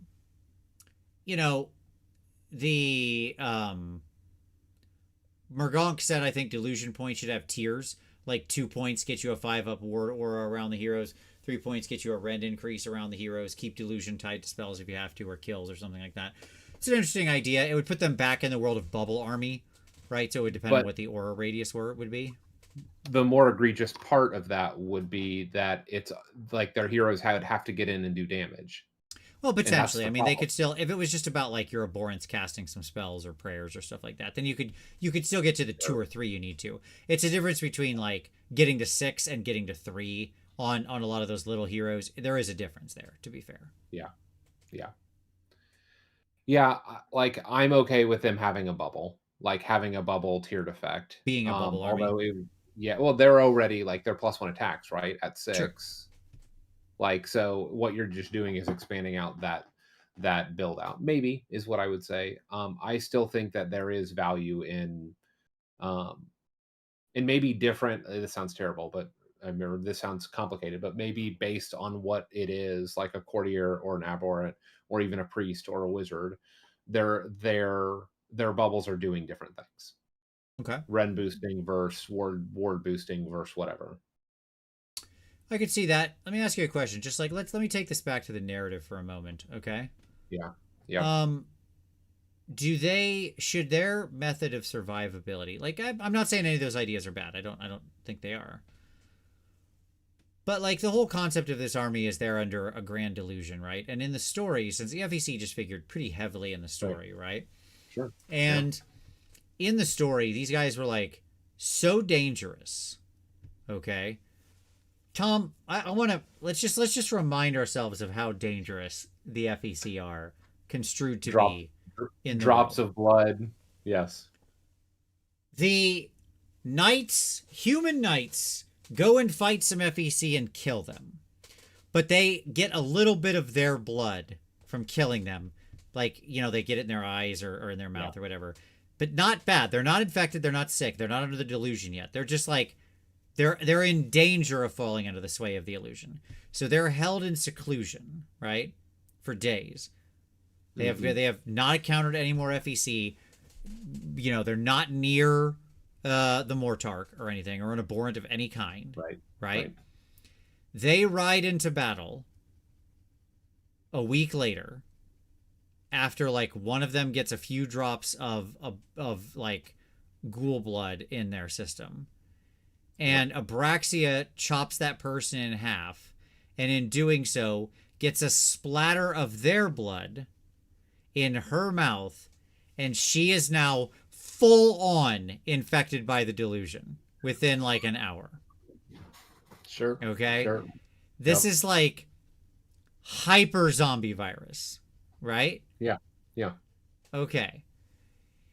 And like just being, and like that's the actual like sort of blood transfer of the stuff. But oftentimes they talk about the delusion as almost like an aura around these characters that just like it disorients people if they're even near the actual units, let alone fighting them, right? Okay.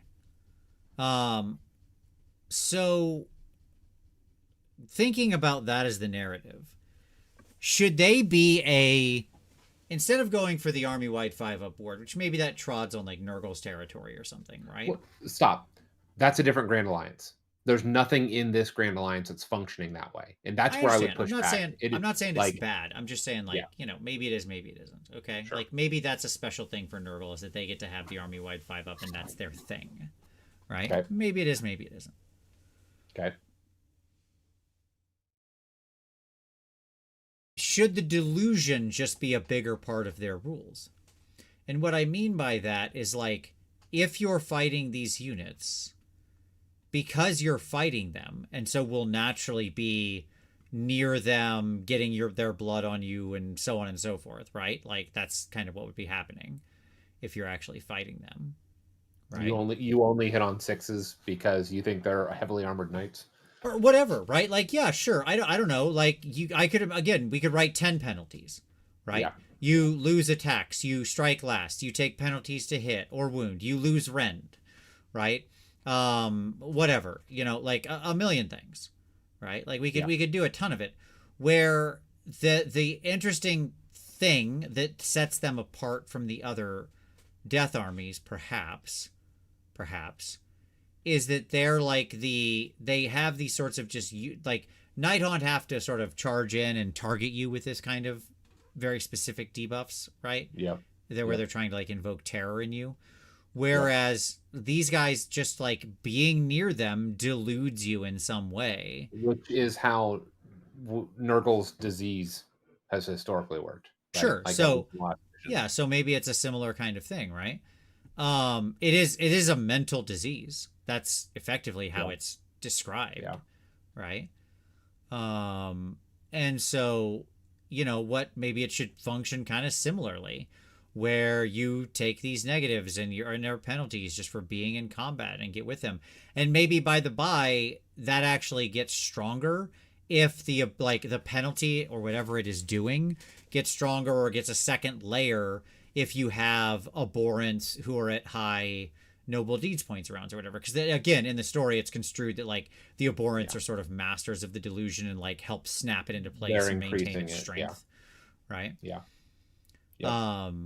So like this is a ground up rewrite though. Like my pushback is sure. like what you're doing is a ground up rewrite, which is fine if we have the ability to do that. If we don't, I think changing those 3 mechanical levers would actually give them some identity and accomplish a similar. Orlando said make it a random delusion from 1 to 6 and roll a d6. I'm not gonna lie, Orlando, they'll never write that, but I love that. I love that. Oh, that's how it should be. Yeah, that's how it should be. That is the correct design. You are exactly right, Orlando. You have nailed it. Right? Yes. It's a confusion effect. It's a confusion effect. Thank you, Tom. Yes, exactly. 100%. Yeah. 100%. Right? So like combat calico, does that mean FEC or Nurgle adjacent then? I mean, thematically, yeah, I think so. Yeah. Like if you were just kind of like top downing it and really thinking about like the sort of core themes of the army, yeah, I think that's probably correct. Arrested at Waffle House says best I can do is a 10-point drop on horrors. Yeah. And by the way, I don't know that I'm talking about a ground up rewrite, Tom. Okay? Let me push back on that. All right. Look, we can write new battle traits. Sure. Right? Like Nurgle just decided to get a new battle trait. Sylvaneth had like massive rules rewrites. So I'm arguing for something in the same way. Like I'm arguing here's your new battle trait, right? Your new battle trait is grand delusions, all right, or something like that, or whatever. Contagious delusion. Bam, nailed it. Okay, got it. That's why we keep you around, Tom. That's why you get the big bucks. All right, so yes, contagious delusions. So basically, it's like a start of combat ability that you can use, right? You just write it in. It's a new battle trait. It's a start of combat ability. Maybe they've got to have like some number of models in the unit to use it. I don't know. Maybe there's like there could be some kind of restrictions. Like you have to be an abhorrent or have 3 models to use it or something. I don't know. Whatever. Sure. Okay. Something like that. And you, at the start of combat, it's a start of combat ability with a d6 table. You roll the dice. That's what you get. The enemy unit suffers that thing. And it's not a once per combat ability, so each unit that qualifies can just go down the line and activate it. Maybe that's a lot of dice rolling and a lot of time. I don't know. That's probably tricky. I'll one up you. Sure. I'll one up you. Go for it. But I'm saying that's all I'm talking about. And then by the by, you could just like add a rule onto the abhorrent arch regent and one other guy that just says like this effect, roll twice and take the one you want. That could be the way it buffs. Sure. Go ahead. Or you could let them play with the number, right? Sure. Go up plus or or down minus one, whatever. Right? Yeah, sure. Yeah. You fix the dice rolling issue of like rolling too many dice as the activation. All enemy units in combat. You roll once and it hits everybody. Oh, that's like okay. So instead of rolling for each unit, so the ability is like they're catching the delusion of like once per turn army or something like that, and it's a combat ability that's red coded, and it says pick any number of FEC units that are either have the abhorrent keyword or have at least 3 models in the unit, and choose one enemy combat, or choose one unit that unit is in combat with, and roll on the table below and apply the effect. No, something like that. No, I would say all units in combat with these units. Okay, cool. I'm good with that. That's fine. Right, Yeah. because it's very easy. Are you in combat? Yes. Okay, then you have -1 to hit, or whatever, -1 to wound, or et cetera, et cetera, et cetera. Right. Yeah. Minarx says last week it was interesting when my Usharon died to Abraxia's hot blood instead of the other way around. Yeah. Well, it doesn't often match the narrative. Yeah, indeed. I think, honestly, we fixed FEC right there. Like, don't get me wrong, there's other stuff. But, like, this is a way more interesting fix to me. This is cool. This actually restores coolness to this army. Right? And ultimately what I want fixes to be is, like, it's fine. Sometimes the army's already got enough coolness in it, and the fix is just like, yeah, we just need to mess with some points or something. Yeah. But, like, this has got some fundamentals. We got to do something big. I'm not saying that's enough. There's probably a few more things we could do. I like your idea, by the by, of like giving a little more movement, a little more rend to the army. I think you could spice that around as well. I'm all for that. Sure. Right? Yeah. Like, we don't have to do the 5-up ward, right? That was just a quick and dirty fix. Absolutely. But yes, you could do something like a delusion that spreads and roll dice, and it could have, again, it's increasing durability, whatever it is. Yeah, sure.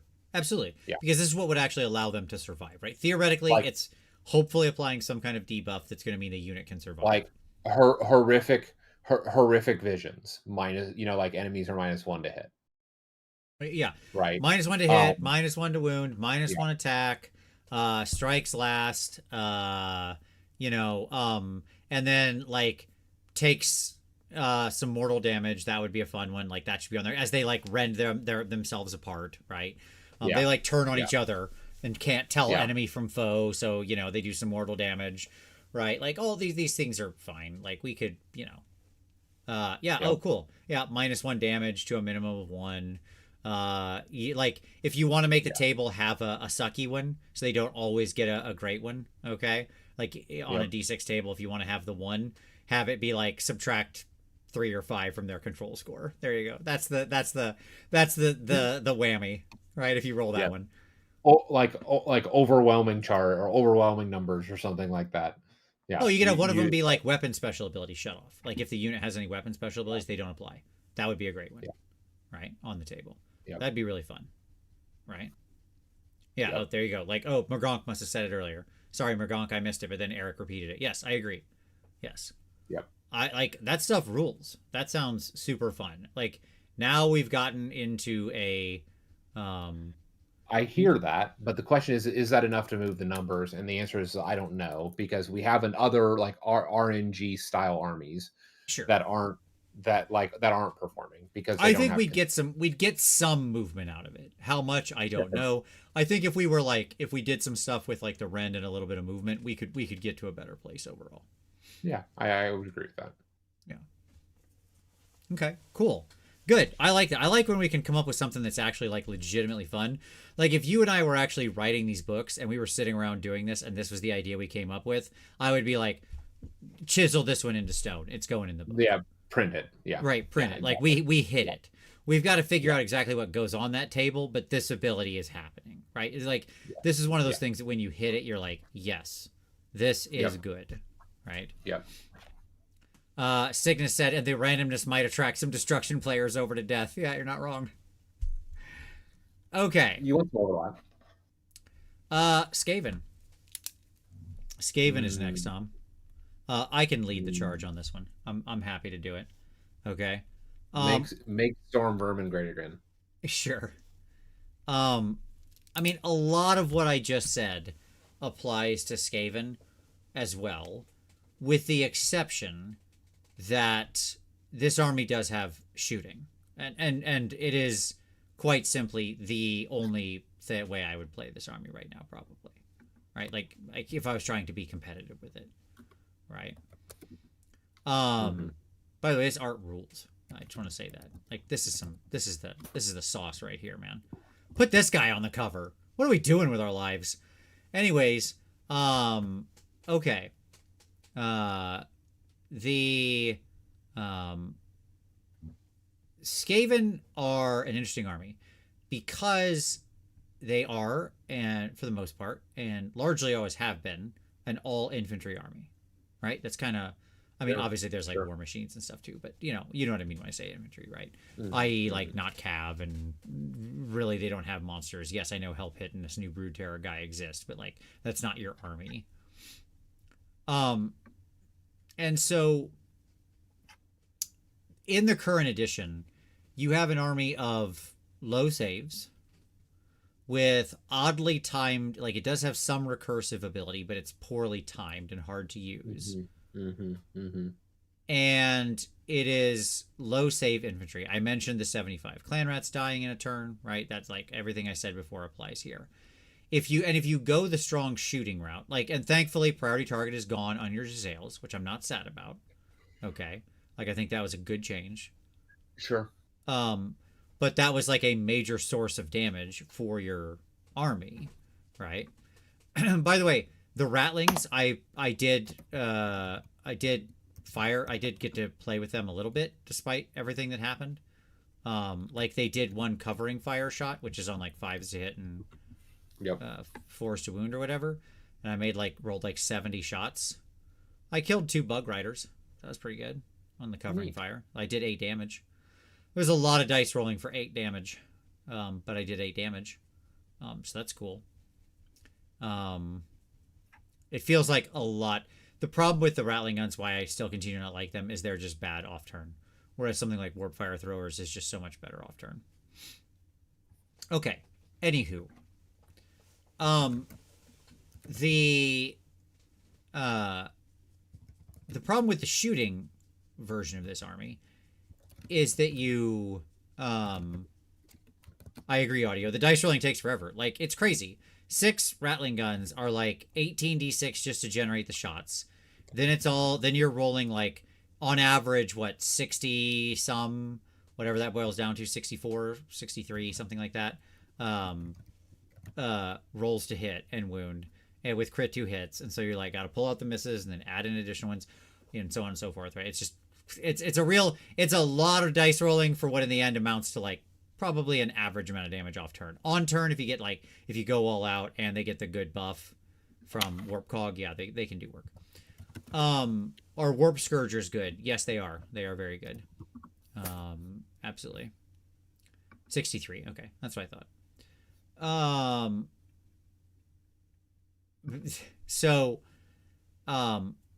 But the problem with that shooting army is, one, you're incredibly susceptible to getting caught, right?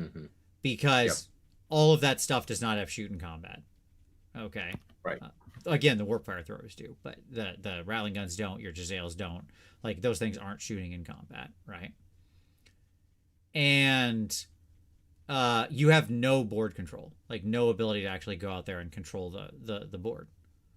Your monsters are overcosted and bad. They do effectively no damage and die very easily. They have a meme number of wounds instead of a real number of wounds, and laughable defenses. Okay.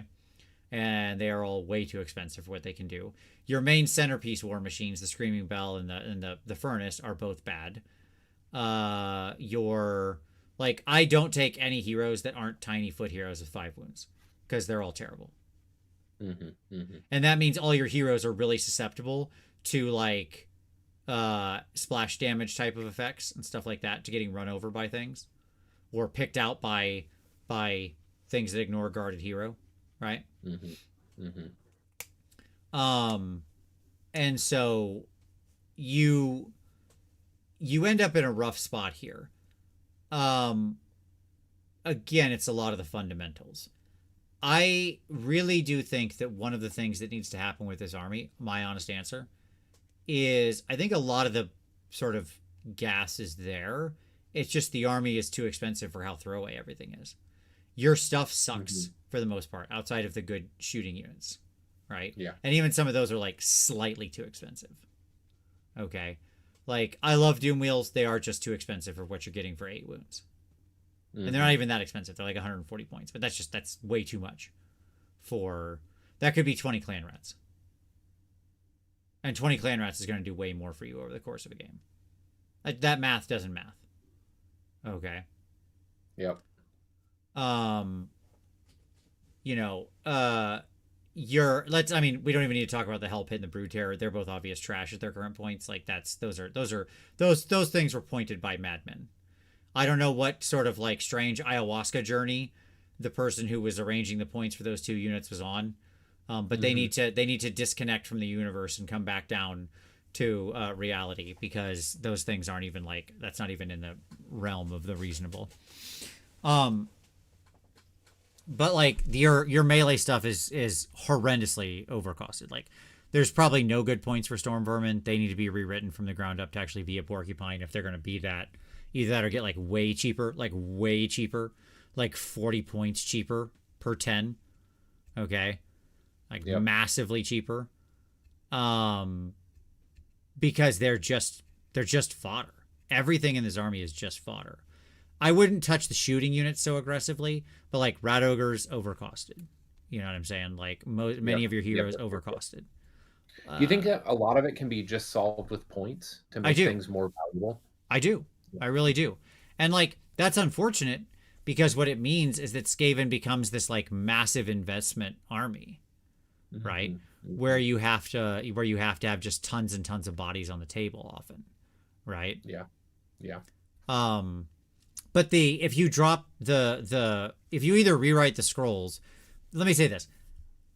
Most of the Vermin Lords, there's probably some points value where they become reasonable. Probably. I don't think most of the Vermin Lords are like so fundamentally bad that you couldn't find a points value for them. I think it's probably 100 points below where it is right now. Okay. So like we're not talking about a small number on these things. Right. But like there's probably some number for most of them. But like there's just a lot of units that just don't, the math doesn't math. It's too expensive to build the army, right?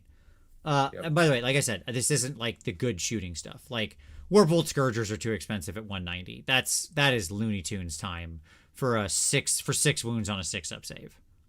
Like it's a really effective shooting unit, but my God. Sure. 6 wounds, Tom, on a 6-up save. It's 6. No Cetra. 6 wounds, Tom, on a 6-up save. Did I mention that part? There's no ward save on the other side of that. Did I mention that part? Okay. But sure, Huracan units can just like float out of combat and never risk damage. That's fine. No issue. I'll walk around the board at 6 inches with a 15-inch range and have to like die if anything looks at me funny. Completely reasonable. So like I do think those need to come down, but like, do I hate Warp Fire Throwers at 140? No, I think that's probably the correct points cost. You know, or Rattling Guns at 150 or whatever. No, it's probably the correct points cost. Jezzail's at 150. That's probably the correct points cost, right? I'm actually not sure Clan Rats are cheap enough yet at 150 for 20. I'm really not. 150 for 20. I'm really not. I think they could probably go lower, 140, 130. I mean, it's just dead wounds. Right? It's a bunch of dead weight. So like they do stuff. Don't be wrong. They're some of the best performing units in the army because they just can like reliably do about 6 points of damage.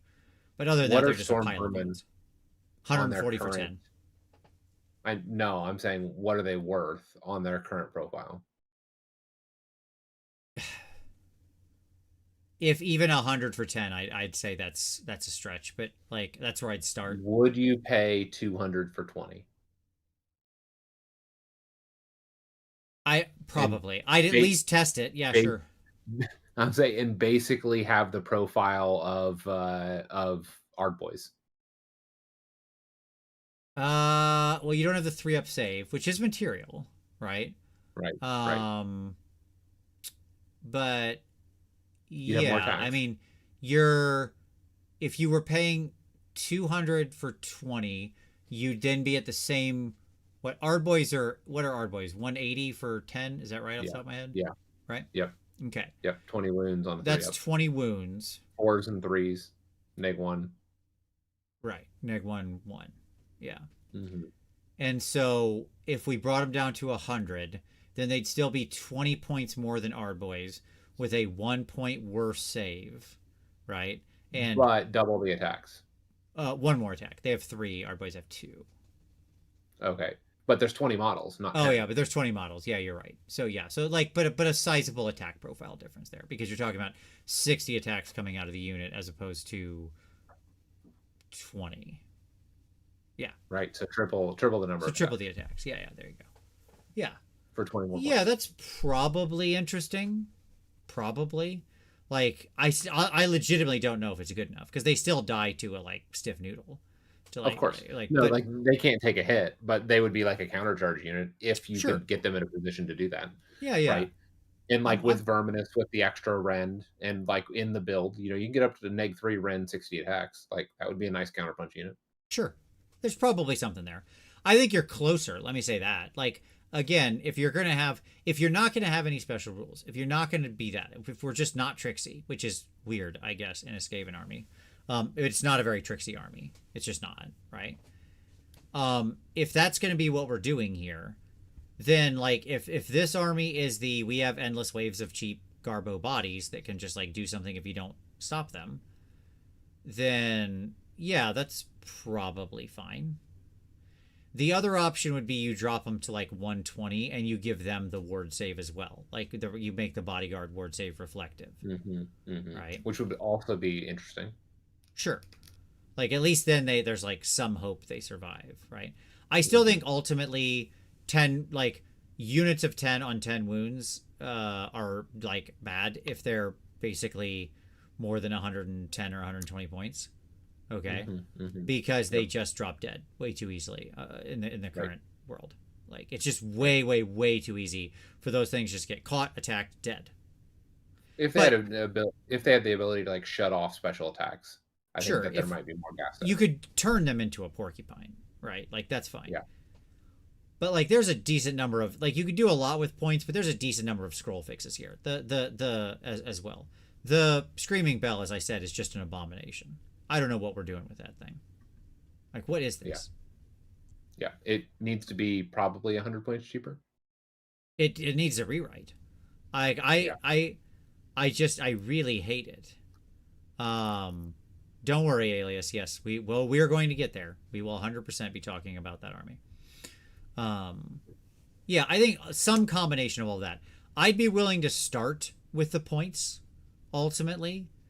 But it makes me sad that we already have a book and we're going to get cursed with first book syndrome and be like, really, for the next 3 years, I'm saddled with these Garbo war scrolls on a lot of these things. So, it just is what it is. Like, I don't expect them to rewrite the war scroll for... I don't think anybody in the studio loves Skaven as much as they love Sylvaneth. That's what it comes down to. Right? Yeah. Has that level of care. Probably true. It's probably true, and it's unfortunate. Yeah. So, what if Storm Vermin had Clan Rat Recursion? Sure, I'd be okay with that. That's another option. Yeah. Like, I would be perfectly fine with that. 100%. Okay. We need a viable Eshin army. Well, there we need more models. How we did not get what an absolute fail. Does Games Workshop, I want to make a video called Does Games Workshop Hate Money? And it's just going to be a 20-minute rant about Eshin Ninja Rats. Like, if they had made super cool Eshin Ninja Rats modeled after after the Underworld's warband that was amazing, they would have sold 1 million of them. People would be buying them in droves. And yet that was the one clan we decided not to resculpt. Like, what? Huh? Yeah. What? Okay. Yeah, so all of those things I would like to see in there.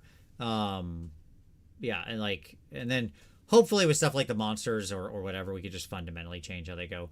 I will say also this is a naturally high drop army, and you just have to accept that, right? Which means you're also overpaying into a lot of things. Like, like paying 130 points for Night Runners is very funny. I do it all the time because they're like a good prospector unit, but that you are still overpaying for that unit. That is 10 wounds on a 6-up save. Sure. Right. Okay. Kairos is cheaper than Vizek. Table flip emoji. Yes. Yep. Like, we got a problem here. Okay. All right. Nurgle. Nurgle. So, Tom, did we fix Nurgle with the battle trait update that let them spread disease when something dies? Are they fixed now? I don't know.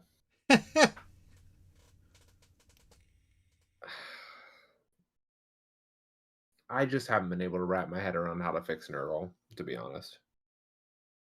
I've got one simple answer for you here, okay? Okay, I'm open to it. By the way, I know there was, I don't remember who it was, but somebody in the in Tyler's group was talking last week about how they've played Nurgle a ton of games. Like, I don't remember how many they said they got in, but like a lot. And he was like, they were like, I haven't lost yet. And he was like, what are you running? And he was a ton of beasts. A ton of beasts. Okay. The beast of Nurgle. Just using sort of beast type spam amongst a few other things, but that's been the main strat, which is interesting. I haven't seen a lot of people really play with that too much. Here is my suggestion. You ready? It's pretty simple. Yep. Make this army do damage. That's the most direct path. Because that's the problem right now. They have no hammers. Sure. Right? I mean, that's it. No, nothing in this army does damage. I mean, he was that the whole point of I'm sorry, I don't remember who the player was.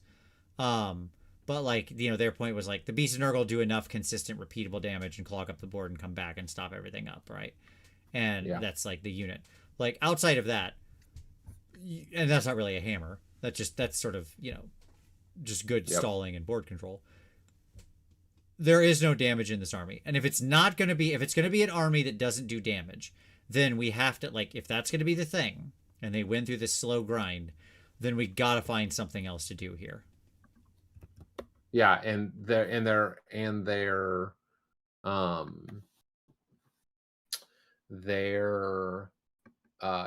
mortals aren't cutting it. Like that damage is not doing the damage fast enough. Yeah. Disease. Yeah. Yeah. Right. No, disease doesn't do anything. Especially not in the current world of like recursion and everything else. Yeah. Yeah. I mean, I really think that's it. And by the way, I don't care what path you take for that. Right? Now, Lokrit says they ain't supposed to be killy. They are supposed to be nearly impossible to erase, which is fine. Right?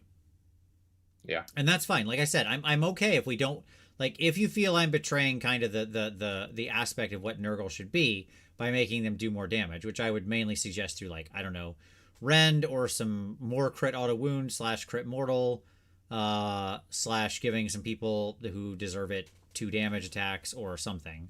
Right? I don't know. Like I could spread it around in logical ways. Okay. Yeah. But if that's not appealing to you, if you want this to be a slow, grindy army, that's just going to be really tough in the current world. Because you are facing a world where hammers obliterate your units, right? Either they need to get a heck of a lot tougher. Okay. Yep. Or they need to, like, really suppress enemy abilities in a strong way. Or they need to get a heck of a lot more recursive, which also doesn't feel like Nurgle, by the by. To just be, like, constantly coming back. Or their disease needs to get a lot more virulent. Right? Yeah. So, like, we got to go down one of those roads.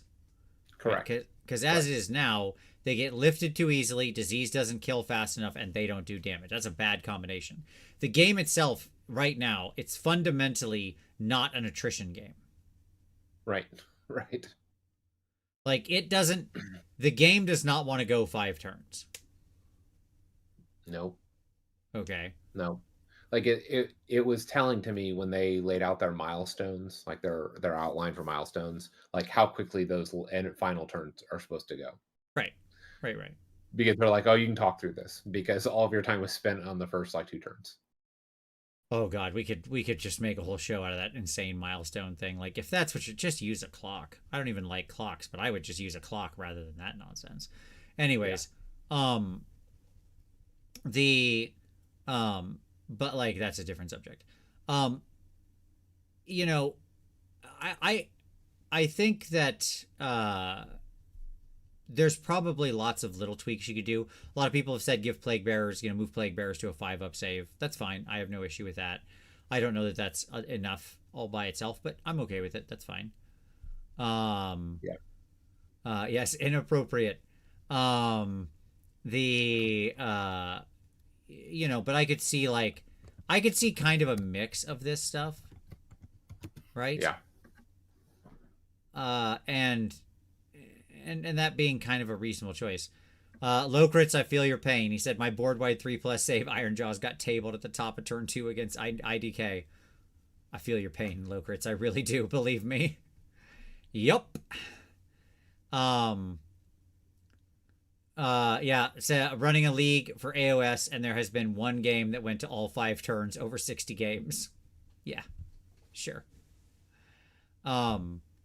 Like, I give them more disease. Make the disease do more damage. Sure, if that's what we want to do, right? Like, it stacks in some way. It starts building up. It starts getting more virulent, right? Like, you could make it a rolling attrition where it's actually building in an aggressive way. And combine that with a little more defense.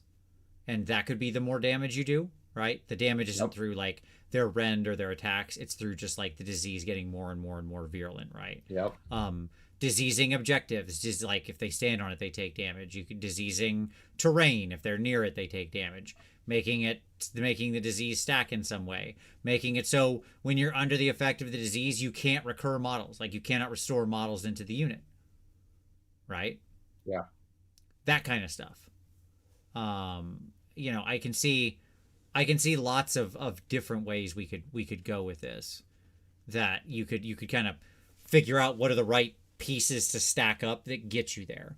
But yeah, long story short, no, doing the disease jumps when a unit dies is not going to suddenly catapult this army into viability when the fundamentals are so strongly against it. So my answer is like, pick some combination of the 10 things I just offered. Pick 4 or 5 of them and go. Right? Yep. I don't care. Right? Like whatever. Just stop being bad.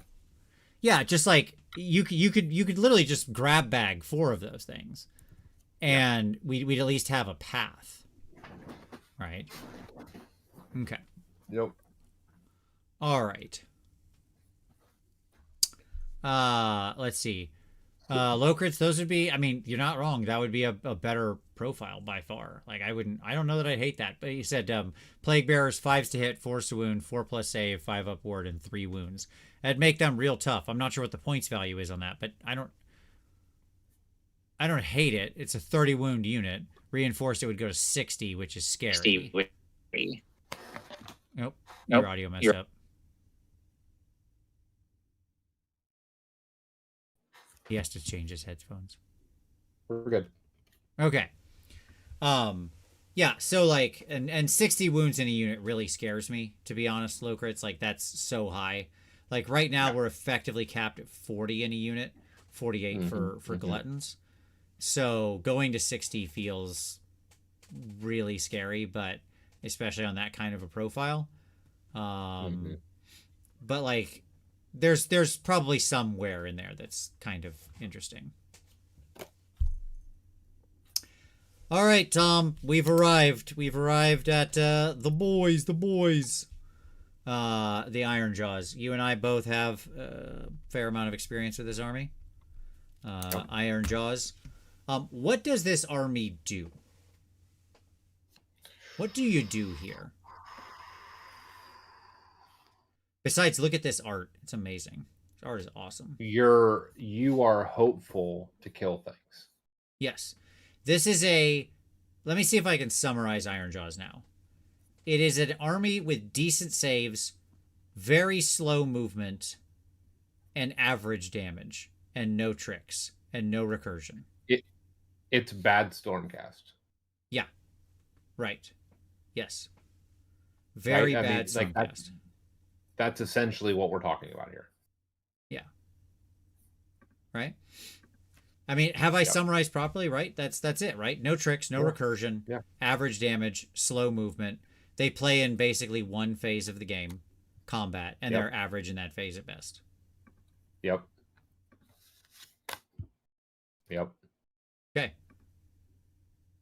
Like, what is the point here? What are we doing? If they, like, it's so funny because I used to think that, like, their high mobility was like a happy accident. You know, like they had slow mobility, but they had rampaging destroyers and blah blah blah. Like, yeah, like they could mighty destroyers and you had fast and stuff. So yeah, you were actually one of the faster armies in the game in reality. Right. And I was.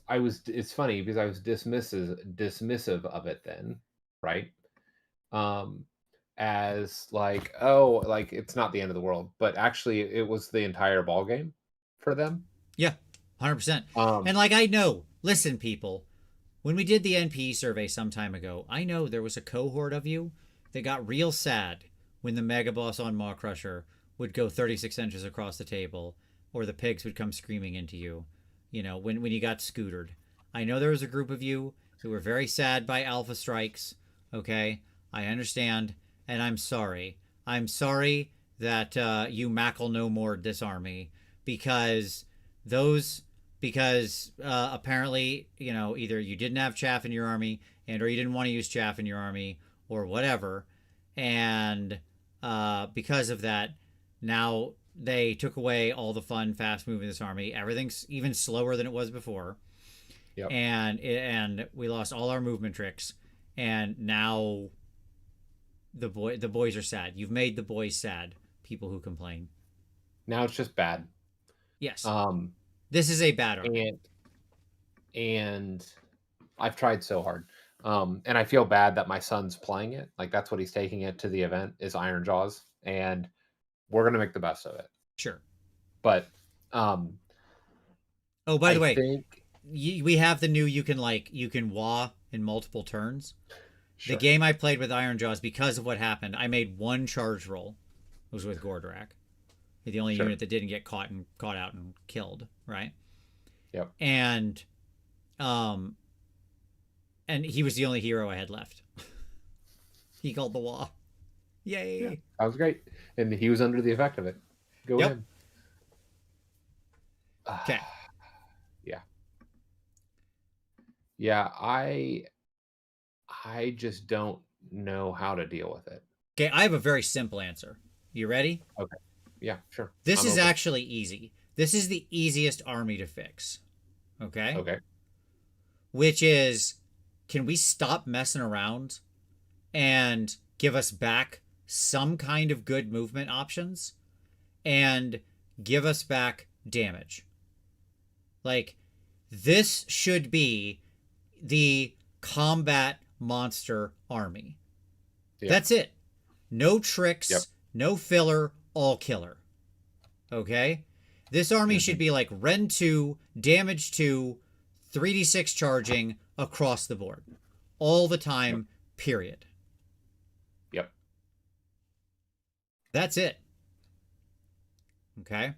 Brutes should have their special ability. Brutes should be that they have extra 3 damage guys and that they have the UMessen ability to knock people off objectives, right? Which is very valuable. Pigs should be like, again, set at the same damage, like damage 2, Rend 2, going nuts, okay? Tons of attacks, and they should be your speed kills, right? Yep. Ard boys, fine. They can be the ones that don't do that, right? But they should just have a 6-up ward built in like they always did for like ever and ever and ever, right? They're your one defensive unit. The big pigs should hit way harder. Way harder. Okay. They should be missiles.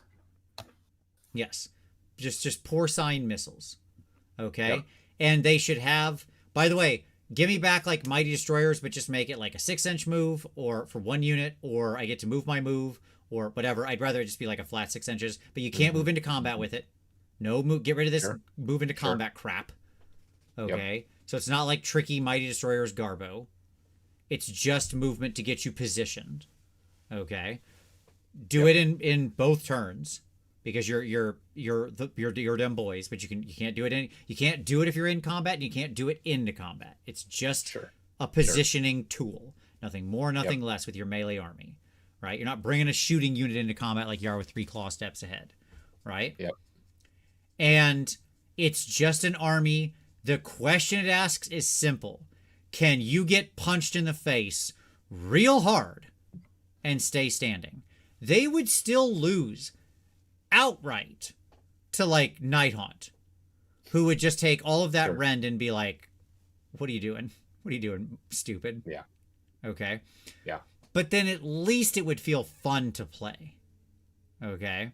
Yeah. Right? I agree. And like, just make it so like they're fast. I would also love, by the by, if we want to give them one combat phase trick, then give me back smashing and bashing, but limit it to just one activation. Once per turn army reaction, you had a unit that just killed a unit. Yep. You may immediately activate another unit to use a fight ability. Yep. Simple. So I can't smash and bash in my whole army, right? But I can actually just like get a little taste of that sweet, sweet sauce. Okay. Sure. And that's a combat army. Again, it would still lose at setup to Nighthaunt. Or like Huracan LRL. Sure. But at least I would have fun. Okay. At least I would feel like my guys were actually crumping. Like we're so far off the mark here on actual damage. Because we're treating these things like everything's equal. When they set the damage and the rend numbers on these guys, they treated it like, oh, this is just like every other army. You look at their damage numbers and stuff like that and their rend numbers, and it's pretending like it's every other army. But it's not. No healing, no recursion, no tricks, no shooting, no board control. Right? Like, what are we doing here? No chaff, no prospectors. Right? We got one phase, baby. Okay? So make them the unmitigated best in that phase. That's it. Yeah, I think so. And the army's fixed, because it'll be you won't get a 60% win rate army out of that. It's not gonna. It would never happen. That's not what performs well, right? Sure. But I'm effectively arguing you turn them into big green stompy, right? Yeah. Like a very classic archetype. Yeah. Yep. Seems apropos. Yeah, I think it would work. Yeah. The hero regiment stuff hurts them too. Yeah, I agree. Obviously, and make War Chainers a bonus hero or something, whatever. Like, I don't know. Fix it. It's Garbo. Or make it like 0 to 1 you can take. Like, Gordrak can take 1 War Chanter without, I understand they are really, really reticent to make priests and wizards bonus heroes, and I get why. Okay? Yeah. Yep. But I don't know, man. If you're taking Gordrak, shouldn't he be able to take, like, a guy? Like, a War Chainer following him around? You would think so. You know what? I don't want to have to worry about War Chainers and getting my +1 damage and stuff like that. Like, that's fine. Whatever. So, yeah, there you go. That's the fix. It's the simplest fix in there. I'd be willing to give it a shot. Yeah. Just like, let's actually do damage. How about that? How about for the combat only army that only does combat, it is good at that thing. Crazy idea here, I know. Okay. I can't imagine. That's weird. So, at any rate. All right. Now we go into some of the other ones that just have we're technically out of the trash tier, But there was like two armies I wanted to talk about here. Maybe a quick third one at the end that I didn't put in, but I thought about afterward. Okay. Sons of Bahamut. This is a simple thing. Okay. This is still the automatic 2-3-3-2 army, an impossible 5-0 army, right? Yeah. Yep. Okay. I agree. So, yet again, we are a only in the combat phase army, basically, right? But they are faster. They do sort of universally move 10, which is interesting. But like all they are right now is a big giant objective control DPS check. That is like the worst way they could have been written, and that is the way they are written, right? Yep. So what I would like to see them be is I would like to see their objective control lowered. Okay. And I would like to see their objective control then spike when they do interesting things that plays the game. Charges. Yeah, I could see that. Kills a unit. That kind of stuff. Yep. That's actually what boosts their objective control, right? So that you're encouraged to actually go fight.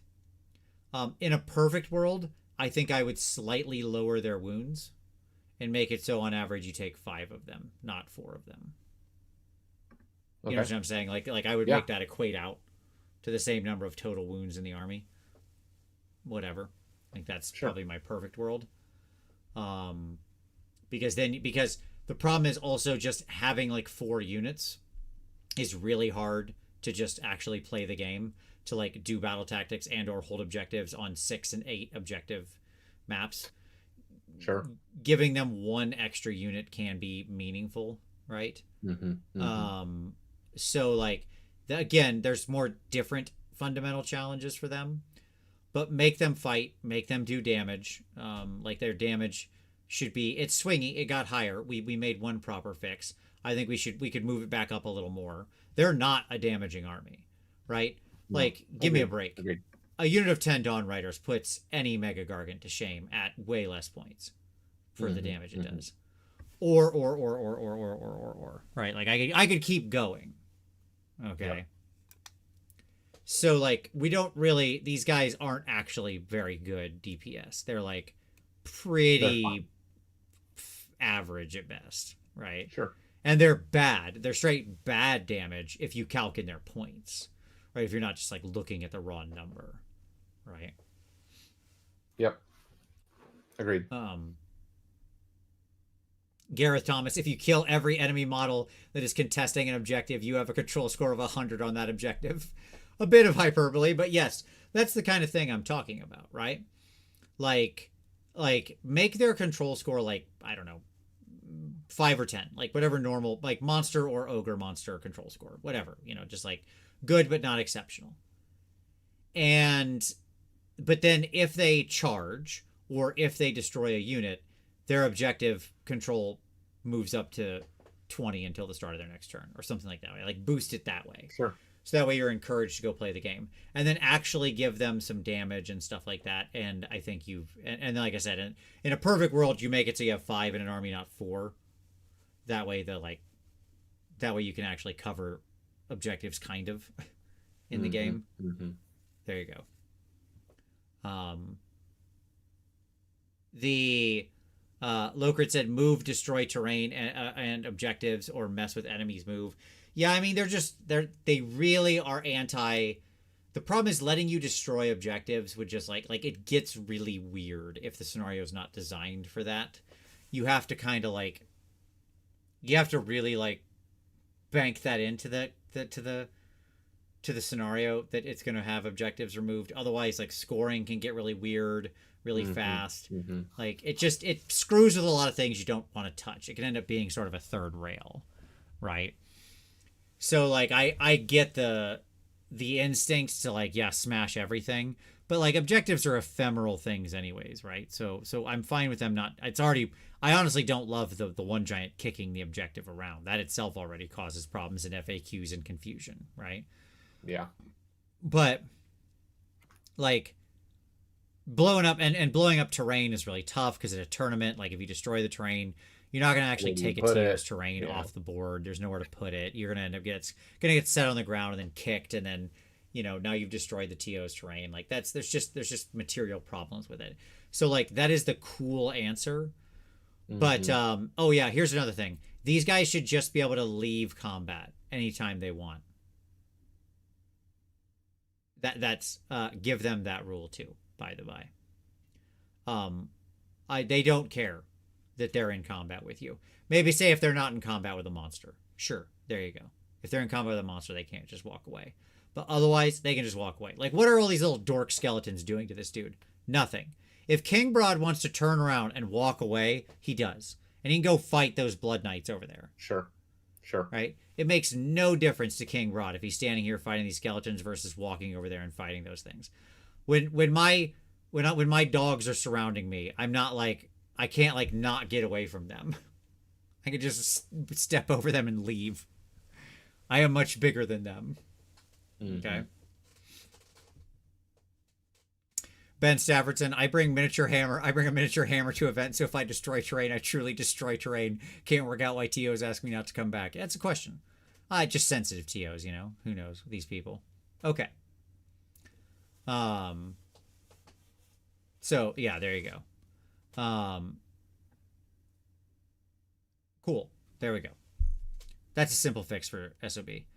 And then I wanted to talk a little bit about Slaanesh here at the end, Tom. The other one that I didn't mention that I think could be worth a discussion,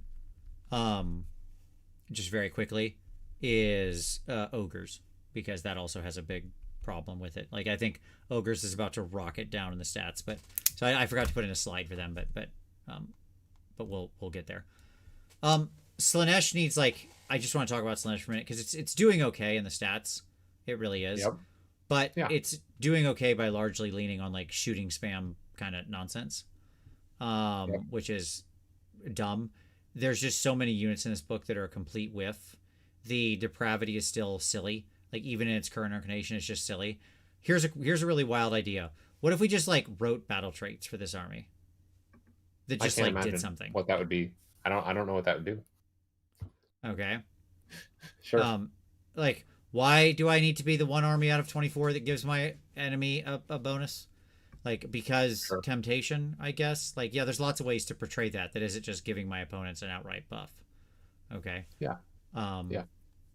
So, and by the way, the poster child for greater demons that did not get a glow up is definitely the Keepers. Shalaxi's like okay at best. She's exceptionally expensive, but she's like, why can't they do good damage? Yeah. Why do Keeper's Claws have 2 attacks, Tom? Why do their big claws have 2 attacks? 2 of them? Because they have 2 of them. That's right. You know what's super interesting, Tom? I did some research, and it turns out that every base model in the game now, okay, with the exception of zombies, is 2 attacks. And I couldn't help but notice that all of those models universally were carrying basically 1 sword or 1 spear or 1 set of jaws they're biting you with. But they have 2 hands. They do have 2 hands. Yeah, but one of those hands doesn't have a weapon in it. Okay. It doesn't matter. They move their spear or their sword back and forth. Oh, I guess it's like this. Yep. Oh, okay. Well, then you're really gonna have some explanation to do for all the 3 attack units. I guess they're all secretly worshiping Tzeentch. They're keeping that 3rd arm tucked away under the armor. Tails. So that's stupid, and I will not like. It's just dumb. It's just dumb. Keepers should be blindingly fast that impose strong debuffs when attacked and do like very good damage. They should be the 2nd highest damage under Bloodthirsters. And the way that damage should work, it should be super high rend and piercing, right? And like very focused on killing one thing. Whereas Bloodthirsters often have like, they have like their boom effect that goes out and does damage to a lot of stuff, like the one does, right? That makes sense. Like Bloodthirsters should be like Carnage on a wide scale, right? Where Bloodthirsters can go wide as well as going like deep into a single target. whereas keepers can only go deep, right? Yep.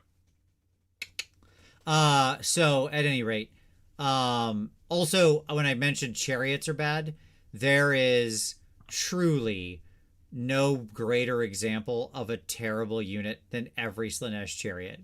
It is so out of whack. I like Tom, I like going into it in detail will take more time, but like when you get a moment, if you get a moment, chat, go look at the Hellflare. Go look at that chariot. It's 6 wounds on a 4-up save with a 10-inch move that does effectively no damage. And it costs 160 points. Stunning. Okay? Or 7 wounds, I'm sorry. 7 wounds. Apologize. Didn't mean to undercut it. I'm doing this off the top of my head. Or alternatively, Tom, for the exact same points value, I could take a pack of Blissbarb Seekers, which is 20 wounds on a 5-up save and a 14-inch move, right? That also has a good shooting attack that actually does damage. Sure. If you don't want to sell chariots anymore, cool. Take them out of the book. Okay? Yep. But like, I wouldn't, those chariots, the way their scrolls are written, they are in the, there is literal no points value where they are takeable. Because if you'd have to drop them to like 40 points or 50 points, and then they would just become like you take 8,000 of them and spam the board and they would go broken, right? It'd be the, it's that problem, right? What happened with the Dark Elf chariots back in, 3rd edition at the beginning. I don't know when it happened. Second edition. It was a while ago. Second edition when we were spamming the unicycles. Yeah. So, at any rate, that's like the problem. It just like, please write a new thing, fix all of these bad war scrolls. There's way too many, and stop making this like a shooting army. I understand, GW, that you have decided this army should be inclusive of shooting. Okay. You made a unilateral decision about an army that a lot of people had invested in for decades before you showed up and decided to change that. Current writers of these rules. Sure. Okay. And I don't mind Blissbarbs existing, but they should be at best a little pepper damage you take in a force with like 1 or 2 units to be interesting. Not the primary strat. This is not KO. Correct. This should be an army of demons and, like, I guess some of the mortals rolling around, being hyper fast and very aggressive. This should be like the glass cannony of glass cannon armies. Big rend, right?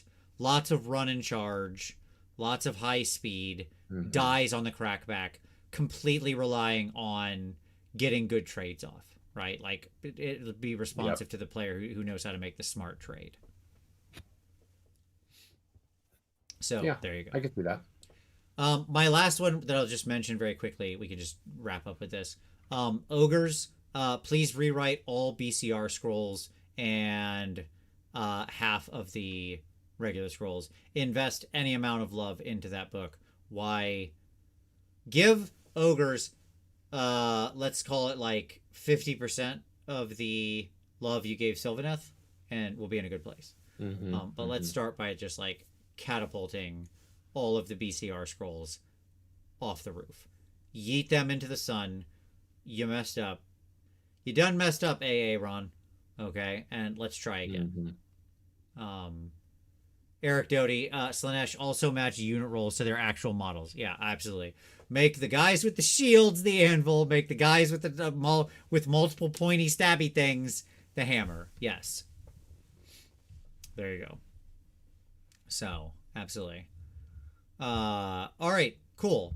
So that's fixing the bad armies. There's lots of fixes I would like to see for other armies, by the way, to be clear. I think basically outside of like the top 5 or 6, there's a lot of armies that could use a lot of love as far as these scrolls go. That's why I do think we could rewrite a lot of scrolls in a lot of books. But I wanted to touch on like, this is a triage situation, right? I'm trying to get to the ones that are dying here. They need the most attention if I can save them. These armies are bleeding out. Okay. Yes. They are in a rough spot. And for those that are trying to play these armies, I feel for you. Like I said, my son's braving it out for his first event. For first event go with a neutered Ironjawz army. Yeah. He's like, Dad, why don't these kill things? And I was like, I don't know, son. I don't know. Why don't these kill things? They look like they should. Right. Right. Arrested at the Waffle House. Boy, what a depressing show this was. I play so many of these armies. Arrested, these are all of my armies. These are all of my armies. Like, Yep. If we go back to this list, okay, there is nothing in this top area that I play. Nothing. The first army I play is down here at Heed Knights of Slaanesh. And that's a version of that this winning army is a version of the army I refuse to play. Like, right. I had taken all that shooting. You don't play shooting. Yes. Okay. So like, but we got to dig way down here to get to my armies. This is my sweet spot down here. I'm living in the red this edition. Vince 35 games in, all in the bottom half. Correct. I've been rolling from here down. I've played I've played a couple of these armies in doing the testing before shows because I tried to like play through other armies, to get an experience of them. So like I've played one game. I played against Nighthaunt a whole bunch. I played against Lumineth. I have played against Gitz. I played one game as Disciples. I played a couple of S2D games. Played a couple of Ogre games, like in practice, right? To be able to talk about them intelligently on the show. But like obviously these are my armies. The vast majority of my games, like 2/3 of my games, are here down. Ironjawz, Skaven, I guess technically Sons. So there you go. That's my best performing army. Yes, Sons, we're here, baby. Okay, so there you go. Who did I piss off at GW? Yeah, apparently. I guess I have different tastes than the people at clearly GW. I would say hire me to help write these books, but I doubt they wouldn't afford me, and 2, they wouldn't let me work remote. So I guess they just have to listen to the show. Right. Why would they hire you? We do this for free, like every week. How much time has LRL been on the wrong side of 55%? A lot. Mm-hmm. Over their history, a lot. In different builds, which is impressive. There you go. Okay. Well, there we go. Tom, any final thoughts before we call it a night? No, it is, I am still hopeful for this edition. I think we can right this ship. We're not there yet, though. Yep. I am more hopeful after the battle scroll because it showed for a couple armies they were willing to do some aggressive things. And I think that's the right answer. I want to see that play out and them be aggressive with other armies that need the love and need the attention, right? Yeah. So like just do that same work with these armies we've talked about tonight. So we've got some real contenders here. If you want to do that with Ironjawz first, thumbs up. I support that. I accept. But I'll take it at any point. Yeah. All right. So, with that, be aggressive. That's right. I agree with Tori. Be aggressive. Be aggressive. Be go Bayside. So, with that, I will say thank you. Thank you for all the great chat, all the great ideas. Loved all the conversation. Thank you, everybody who was commenting and chatting along the whole time. Really, really fantastic ideas. I know that some people at GW do watch the show, so if you're watching, feel free to use all of these ideas. You have my complete clearance to take and use anything from here. Go nuts. You know our email. Yeah, hit Twitter. Me up. Happy to help. Yeah, exactly. Reach out on the socials. But no, thank you all. On your way out, don't forget to hit like. Thank you to everybody who super chatted. You're awesome. You're my hero. Thank you so much for dropping those super chats, everybody. You rule. Help keep the lights on. You're gonna help me buy Tom a new microphone for Christmas. That's where that money's going. So we can correct this problem. Although you did do a good job tonight, Tom. You didn't hit your microphone, so you did better. Well done. You controlled yourself, and I'm very, very proud of you. You're welcome. So thank you. Hit like, hit subscribe, do all those things. Don't forget there's other ways you can support the show. You can share the show, tell people about it. You can go down in the comments. You can hit up all the affiliate links down there. Doesn't cost you anything extra. Usually saves you money, and really does help out the channel. You can hit up Uncle Adam and I's game. Don't forget, next month, Uncle Adam and I have our zine launching. The next edition of Snarl will come out next month. So look forward to that. It's going to have some very new, exciting stuff for a lot of our things in there. Get jazzed. We'll talk about that more here very soon. And yeah, so hit up those links. Really appreciate all the support. Thank you all so much for watching. Next week is Stormcast. So look forward to that. But as always, appreciate you watching. We'll see you next Wednesday.